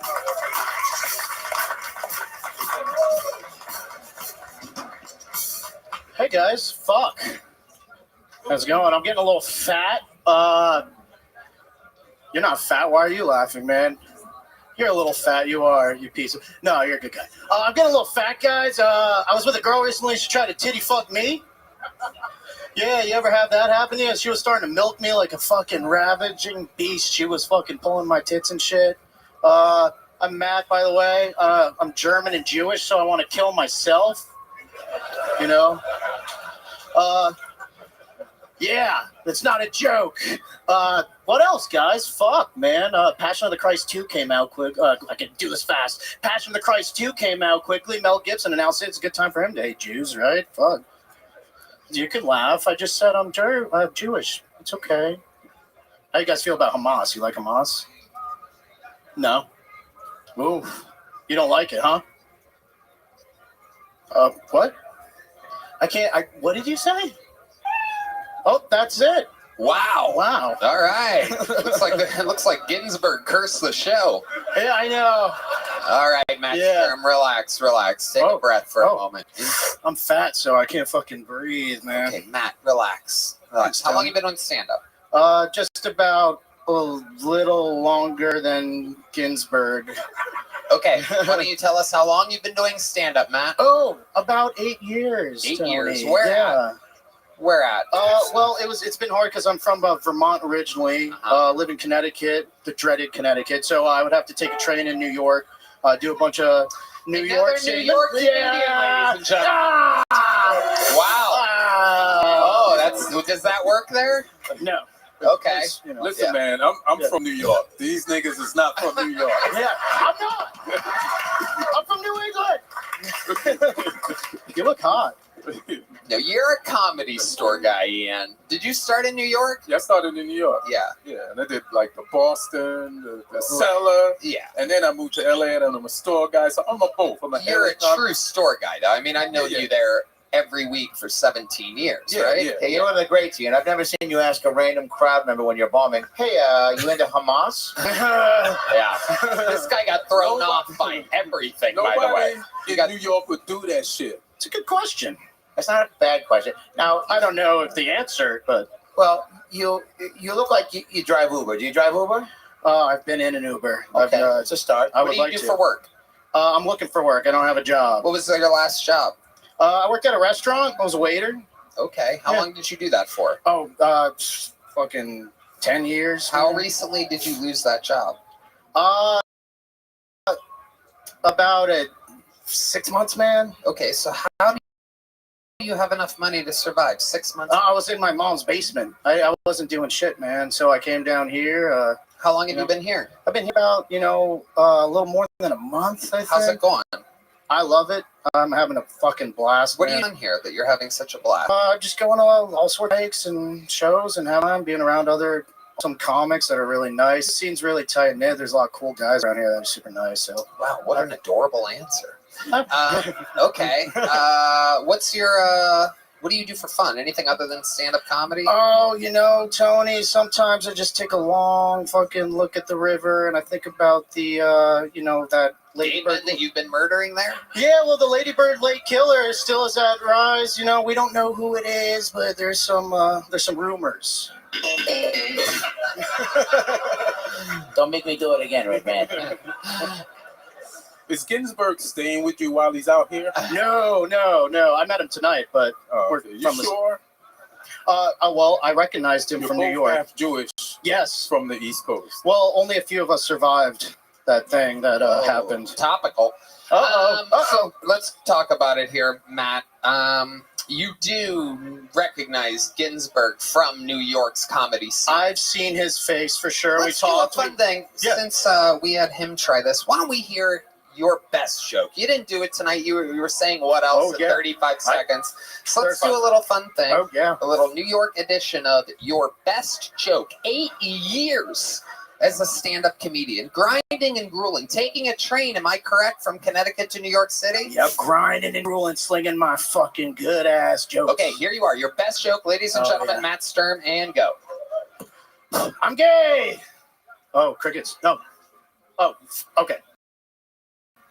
My best joke? I am bad at one-liners, Tony. Do a good one. Okay, hell yeah, man. Fuck. On the spot, just do. No, not the right one.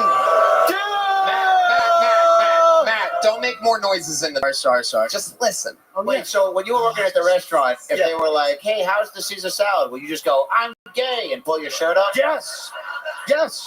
That's how I got my tips. Okay, so stick with me here. Yeah. In 8 years of stand-up, I'm not asking you to write a joke now. I'm asking you to do the best joke I've ever written. There you go. What's the best joke I've ever written?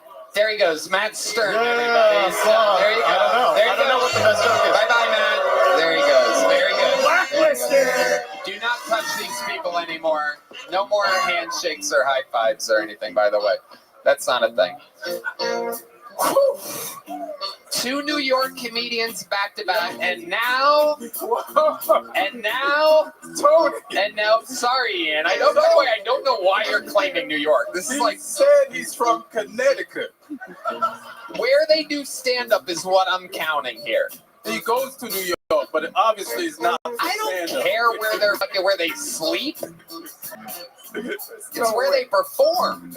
These guys are on lineups in New York City. Anyway, your next comedian is a regular on this show. You're going to see 60 seconds uninterrupted from an Austin comedian that works here full time. Let's see what happens. This is a brand new minute. This guy has to do this every single week. He's not reaching for a minute of the best stand-up that he's done in 8 years. This is a brand new minute from the one and only Cam Patterson, everybody.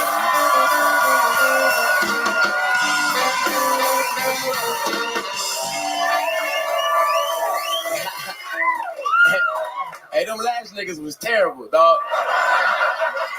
We was recently in Utah, and usually when I go to a state, they usually got most white people. I look up on the internet what side of the Civil War they was on, and because you have to be safe as a black man, right? And Utah wasn't even a state when the Civil War was going on, but whoever the fuck was in Utah sided with the Union, and that's cool, that's great, good team, I fuck with them, you know what I'm saying? I like that a lot, but I will tell you that the population in Utah of black people is 1.6. So even though they were like, we don't fuck with slavery, they also were like, we don't want you niggas over here neither. Stay the fuck out of Utah, bitch. I will tell you, I like Utah because they got mountains, dog. And like, I never thought I was gonna be able to see Mount Everest that close. You feel me? What's so fucking funny, dog? I'm from Florida. Every mountain to me is Mount Everest, bitch. I only know 3 mountains: Mount Everest, Mount Kilimanjaro, big word, and it's Splash Mountain, dumbass. 1 minute, 9 seconds from a man that has to write a new minute every week in front of 1 million people. Cam Patterson. How are you? I don't know how this turned into a New York versus. Hello. How are you? What's good?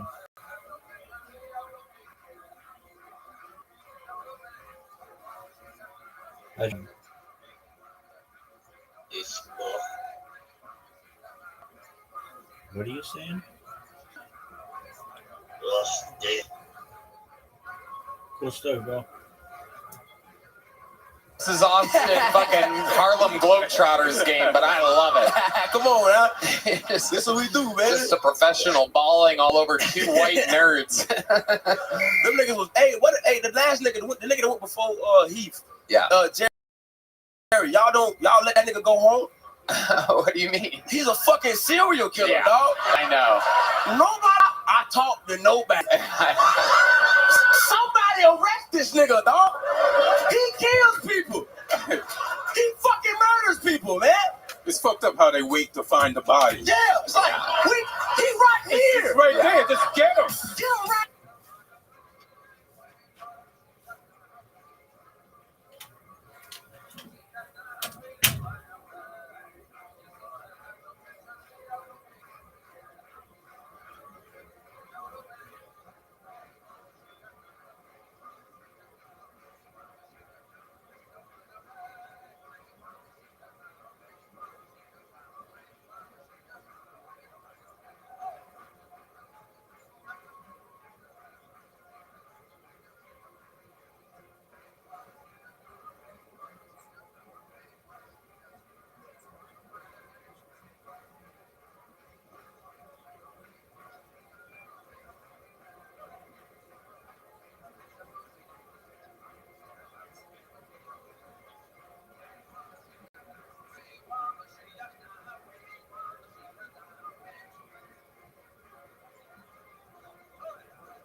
He gets rid of the body. See, not only does he seem like a murderer, but he also seems like the guy that knows the chemical compound to put it in a barrel, to put the body into the barrel, for the body to disintegrate completely. I've never seen anybody look more like a sniper. Bro. Yeah. You kept asking, you was like, so who do you talk to? I don't talk to nobody. What about your parents? What parents? But that nigga terrified the fuck out of me, dog. I was in the bed like, nobody sees this nigga. Nobody sees Jeffrey Dahmer reincarnated, nigga. That shit pissed me off, man. Okay, Cam, you've never talked to yourself late at night, just laying in bed, being like, look how great my big fat cock is. You ever do that? You know, I talk to myself. I think everyone does it, but you're right. His is a little crazier. Remember the first time I met you? Yes. You do? Yes, at Applebee's. No. You came to the Atlanta Improv when I first started doing comedy, and I asked you to do a guest spot. That's right. And you looked me dead in my face and said, "Eat my pussy, nigga." And I said, "No, I don't want to do that." And then I didn't do that. You didn't do that. Well, the night is young, my friend. I remember I said, "What's your name?" And you go, "Cam." And I go, "I want to get it right when I tell the police." But you remind me of my old driver, Cam, so it's good to see you. Like driving Miss Daisy, nigga? I know that movie. Yeah, okay. It's a cool. Denzel was in it, nigga. Yeah. Wasn't he in it? Wasn't Denzel in that movie? Yeah, I think so, yeah. No, it's Morgan Freeman. Damn. The white people got me, dog. I'm forgetting black people now. I'm fucking up. That looked really fun. You guys having a good time. That looked really fun. Yeah, you were crushing at the Orlando Improv. That was great. And look at you now. You're grinding. It's good for you. Yeah. Very proud of you. Working our asses off out here. You feel good for you. You have to. I do feel you. Most you crushed harder than Leno's dad with that bat. There's a joke there somewhere, but yeah, you're murdering tonight. That's what I'm saying. Yeah, I killed his dad. Okay. I don't know why I said that. Take that out, please. Cam, you definitely you don't waste your words, is what I appreciate. You're getting tighter with your jokes. Thank you. A very natural editor. It's very, very visible on these shows that we're doing on the road in massive theaters. Cam has a brand new tour coming up. Where are those tickets at? Cam's so funny. No, yeah, camsofunny.com. I'm pretty sure that's yeah. Cam with one S, so funny. Two O's. Two O's. Cam so. Oh God. Yeah. Oh, that's a terrible. I made that. Do you hate selling tickets? be better with so like SEW. Well, somebody tell my dad that nigga he don't know the difference. Oh, your dad that literally can't spell. Oh, you gotta be kidding me. Your dad came up with your website name? We put 2 O's on it. He so they literally never find thought it. he was spelling it correctly. This is where having a father hurts you. Cam, you're absolutely killing it. Thank you for reminding everybody how good a son can be on this show. Great to see you play. 2 years in the game, by the way. Cam Patterson. 2 years. So, you see what's going on. Hey, y'all. This podcast is sponsored by Mood. You know, Red Band, I'm going to celebrate 420 this year by doing a show at the Comedy Mothership with the great Joe Rogan and some very special guests who we all know. But most importantly, I'm going to vibe out with some Mood products. Browse by different moods and get 20% off your first order and a free THCA pre-roll with promo code KillTony at hellomood.com. Red Band. Tony, ILOVE some THC. You sure do. It's KFC too by the looks of things. Come on. The Mood products are fantastic. I love their vapes and gummies the most. They make me feel nice and relaxed when I'm hanging out with all my friends. What I love even more is how quickly it was delivered. Introducing THCA flower, Mood's latest and most potent breakthrough in the world of legal cannabis. When you heat THCA, it changes into THC, and that's what causes the classic high feeling. And Mood has 10 high-inducing strains, the most potent they've ever offered. There are different strains for specific moods, from euphoric to energized, creative to chill, and plenty of versatile products that go with whatever mood you're going for. Celebrate 420 exactly how you want with Mood. Get 20% off your first order plus a free THCA pre-roll at hellomood.com with promo code KillTony. Have an infinitely good time. That's hello, MOOD.com, code KillTony. We're back to the ladies and gentlemen. Let's see what happens here. You've seen how crazy it gets. This is 60 Seconds Uninterrupted by Davey Jackson. The Kill Tony debut or reappearance of Davey Jackson. So I've been trying out some new jerk-off techniques. Actually invented a couple of new techniques, not to brag, but one of them's very similar to The Stranger. I feel like the Kill Tony universe is pretty familiar with The Stranger. All right. Yeah, for those of you that don't know, it's a jerk-off technique where you sit on your own hand until it goes numb, and then you jerk off, and it feels like a stranger's jerking you off. Yeah, pretty cool technique. I can't take credit for that one. I did not invent it, but the one I invented is actually very similar, though. It's called the reverse stranger.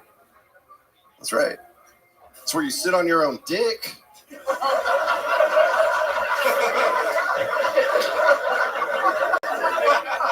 Until it goes numb. Then you jerk off, and it feels like you're jerking off a stranger. Pretty fucking cool, guys. That's a good one. Not a bad technique, yeah. That's a good one. This final technique is the one I'm most excited about. I've been trying it out a lot. It's where you sit on someone else's dick until it goes numb. And that is actually just gay. It's very, very gay. Been going through a lot. Pretty confused. I'm Davey Jackson. Thank you. There you go, Davey Jackson. Welcome back. You've been on this show before. Yes, sir. I remember you well. So welcome back. Thank you. How's life going for you? It's good, man. I got too confident and put my hair in a ponytail tonight, which I felt good about. But then one of my friends told me I look like a founding father. I was pretty upset about that. Hell yeah. Hell yeah. Forefathers. I'm trying to fuck a girl with fathers. You know what I'm saying? Wow. Look at this. He was ready for an interview on Kill Tony. This is incredible. Almost someone that seemed like they wanted to be on a comedy show. How's the pollen affecting you today? Bro, I don't know what that's in reference to, but I've been snorting a lot of coke, so I don't know if it's the pollen or... Very good.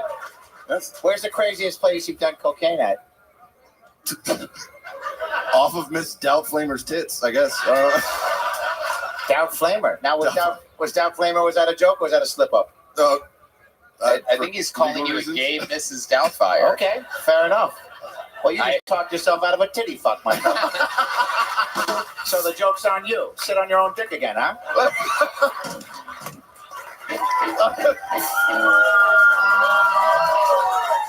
Oh boy. Oh my God. Sipping on the syrup over here. The great Elaine. Okay, so Davey Jackson, I remember you used to sell what, pain pills or Oxycontin or something like that. What was it? Any pills. Right, Yeah, you were pills. selling pills. What are Yeah. you up to nowadays? I just got a hernia. Yeah. Okay, how'd you do that? Congratulations. Literally blowing my nose too hard. My guts popped out. Wow, how old are you? What's that? How old are you? 40. Fuck. God, that's scary. Oh my God. Yeah, just wait till you get my age. Your clit starts growing pubic hairs.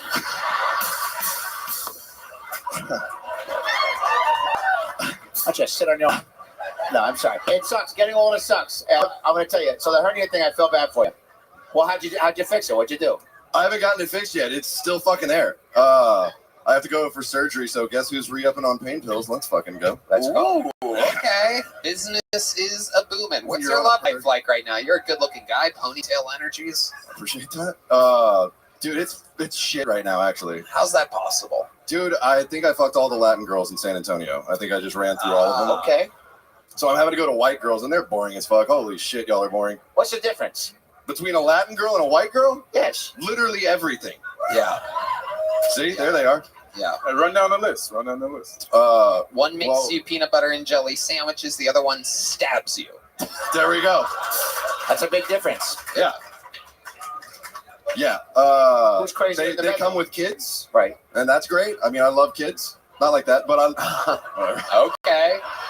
walked into that one. You do dress like a softball coach that beats the children. Which is a tough head. I wore the vest tonight. I thought they would be wearing one too. I am a big supporter of vests as of late. I just Appreciate got a that. new one this weekend. My friend gave me a new vest. I'm excited about it. It's got a fur interior. You'll probably see it on the next episode of Kill Tonya. Vests are fun. When I first got here, I started dressing like a cowboy for a while. And then I'm looking out, and like the real cowboys wear vests. Like, you're from Texas? Yeah, exactly. See what I mean? Like, and I'm like, something with the vest. And I'm like, it's weird because your arms are gonna get chilly and your body's gonna be warm. I don't get it. And then I tried it. Fucking unbelievable. It looks so cool. It's so unbelievable. cool. It's a no-brainer. Perks. It's also a fanny pack, a purse, you name it. It Look at these connects pockets. everything. Instead of having a big bundle of keys, you know what I mean, for all the natural amenities that you have in your life, you know what I mean. In your pocket, you have them in your vest pocket. He's talking about drugs, people. What the fuck? Do you wear a condom when you fuck? Oh. Well, when he's with a Latina chick, yeah. I try to. I really do try to. But it's actually the Latin girls that it just ends up coming off every time. Yeah. Do they take it off, or do you take it off, or is it? It's a joint effort, I think. Does it just disappear from wishful thinking? They just snatch it up in their pussy. Oh, okay. Not even I didn't even like that the way you said that. Yeah, that was. And I've been offering up free titty fucks, but that was crossing the line, sir. Davey, you already have a big joke book, right? I do, yes. Well, we're just gonna read down. I would like to have you on the Secret Show Thursday. On a real show. A real setup, a real punchline, a real 60 seconds from Davey Jackson. This handwriting is pretty bad, but I'm going to try this anyway. It's Jose. Oh, how about I answer the lovely Heidi, everybody? Make sure you follow her. Gina with 3A's.hg or something like that. I don't know. camsofunny.com. Figure it out. All right, this last name is a tough one. His is out of the bucket. Make some noise for Jose Veneas, or Venelas, or Oineas. Here he is. Jose, everybody. Make some noise for Jose. These people wait all day for this. I used to weigh well over 300 pounds. Yeah, doctors kept calling me weird names, like severely unhealthy or morbidly obese. I just thought I was round and lovable. I also suffered from what I believe a lot of people also struggle with in this room, It's called being stupid. I only say I was stupid because I let my mom do my back-to-school shopping at Tractor Supply. Yeah, she got me a shirt, had a picture of a barn on it. It said, and I quote, "What happens in the barn stays in the barn." That's bestiality 101, guys. I don't know what to tell you. I don't know. All right, before I go, I have a buddy. His name's Nick. Every time I see him, I go, "Hey, Nick, Nickelodeon." You guys get it? It's because he's a pedophile. Hi. Wow. All right. Okay. Jose, how do you say that last name? Ornelas. Ornelas. Wow. Okay. Hi, Jose. How long have you been doing stand-up in New York? Tony.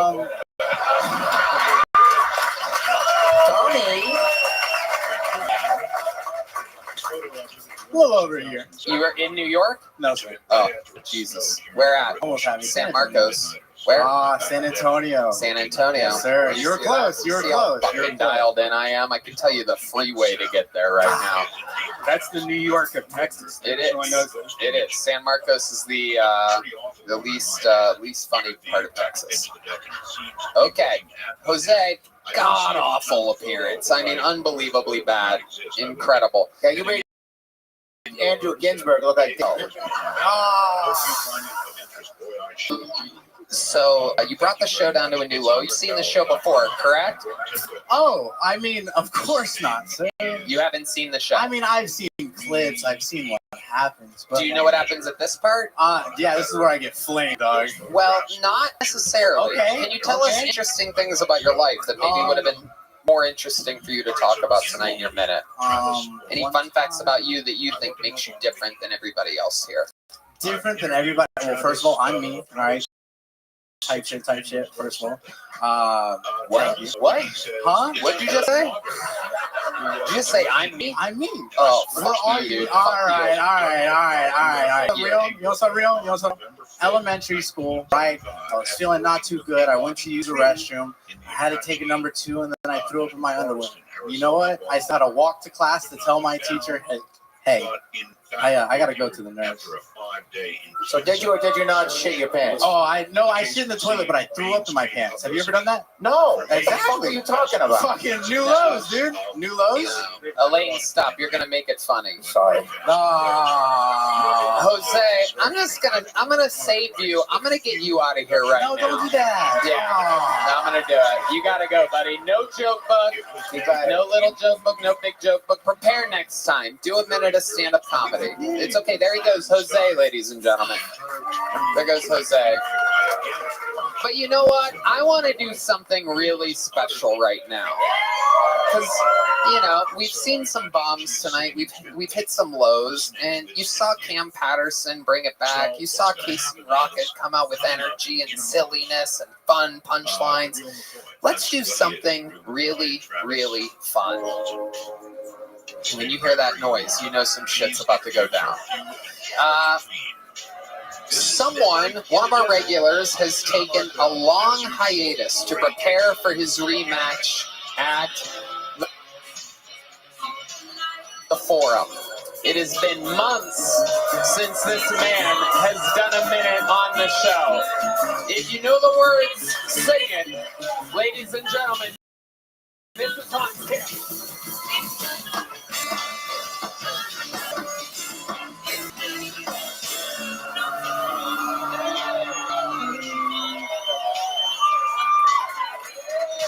Told you it's not easy. I love it here in Texas because I can say retard here. Just can't jerk off to them anymore. Just gotta picture it in your head like the good old days. Love the ladies. A lot of ladies get mad at me because they send me nudes and I don't send nudes in return. I'm like, why would I return a gift with a felony? I was recently in San Francisco. It's the mecca of Asians. I love San Francisco. It's the only place Asian women have asses. I was like, holy shit, is that an Asian girl with an ass or a 12-year-old Latino boy?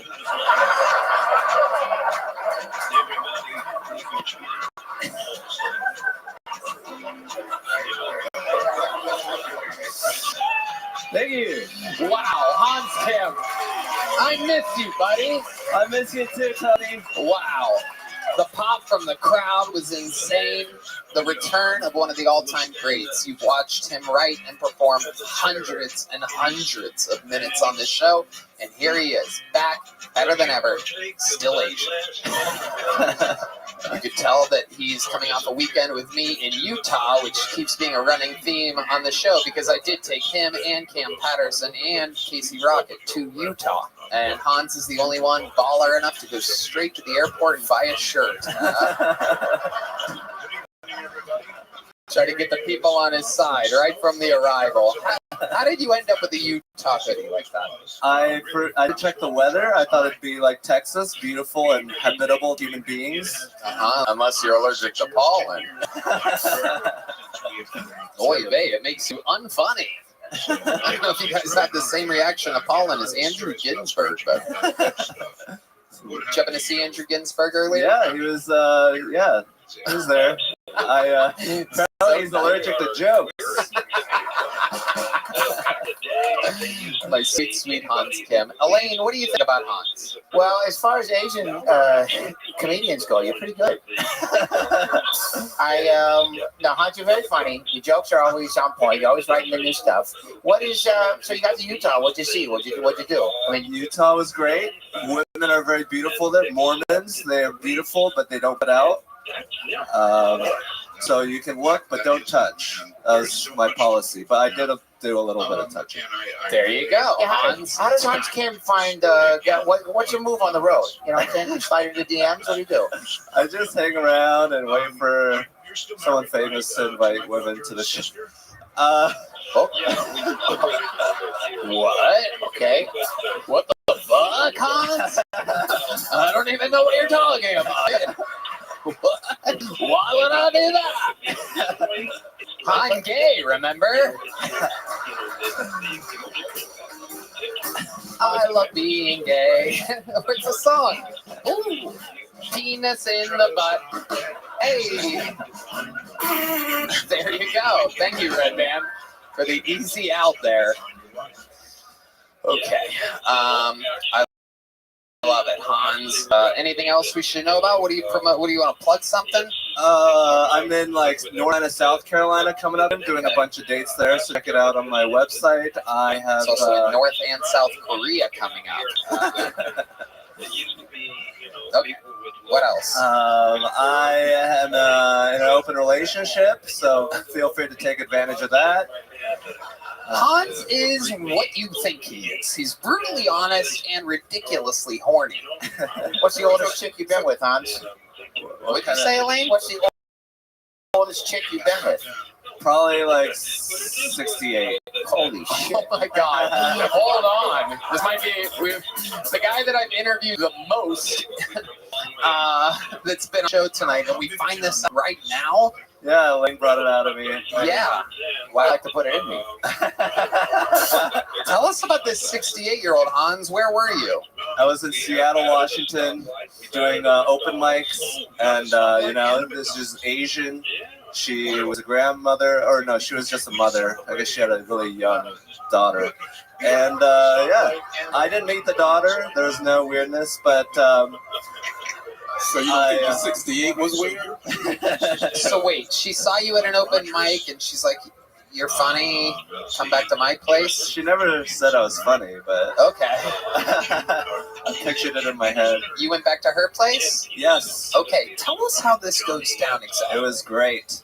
Yeah. She actually did this thing where I was a missionary, and then she put her legs in between mine, and she squeezed, and it was like a 49-year-old vagina. Wow.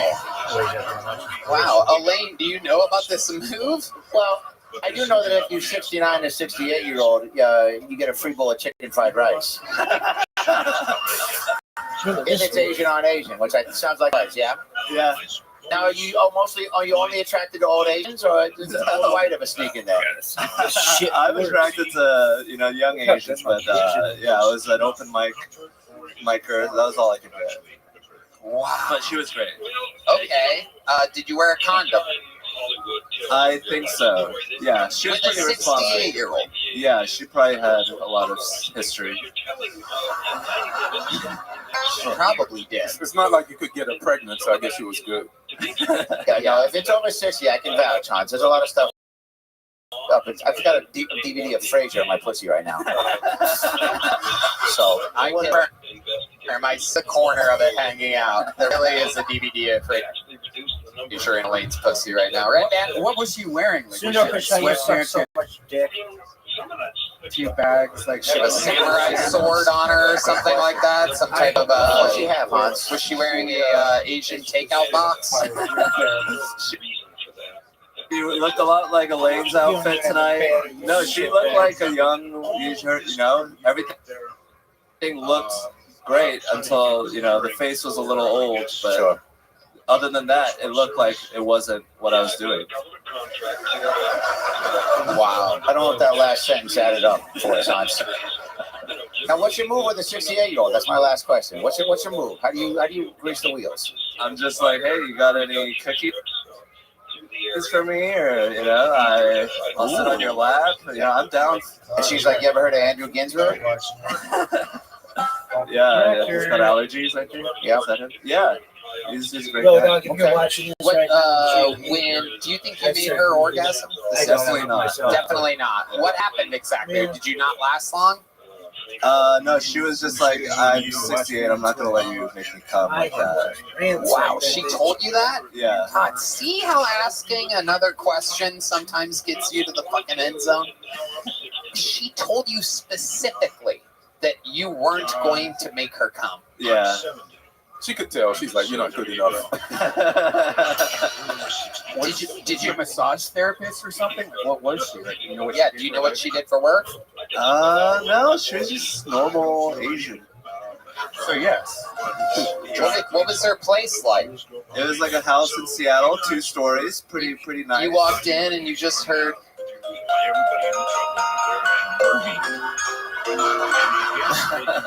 I actually know that song.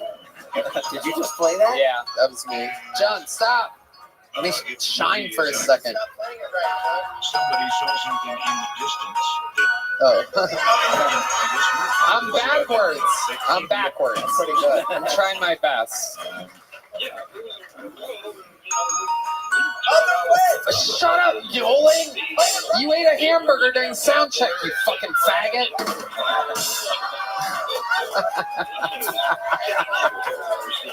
He's trying to get revenge on me over here. Play it, Roy! No one cares about the notes. I can play the. Oh my god. God damn it. No, that was it. The OCD and the MSG are all mixing right now. It's incredible. All right, Hans, you're a fucking legend. His first appearance in months. Thank you, Tony. Do you want to say anything to Rick Diaz out there? I'm sure he's watching. You're a bad person, and everyone's going to know it soon. Wow, he's looking for his second victory in a row. Hans Kim, live from the Forum in Los Angeles. Kill Tony makes its return to LA at the Kia Forum. What a special treat, huh? All right, the show's going long, but let's get one more bucket full out here. Make some noise for your next comedian. 60 seconds for Matty G, everybody. Matty G.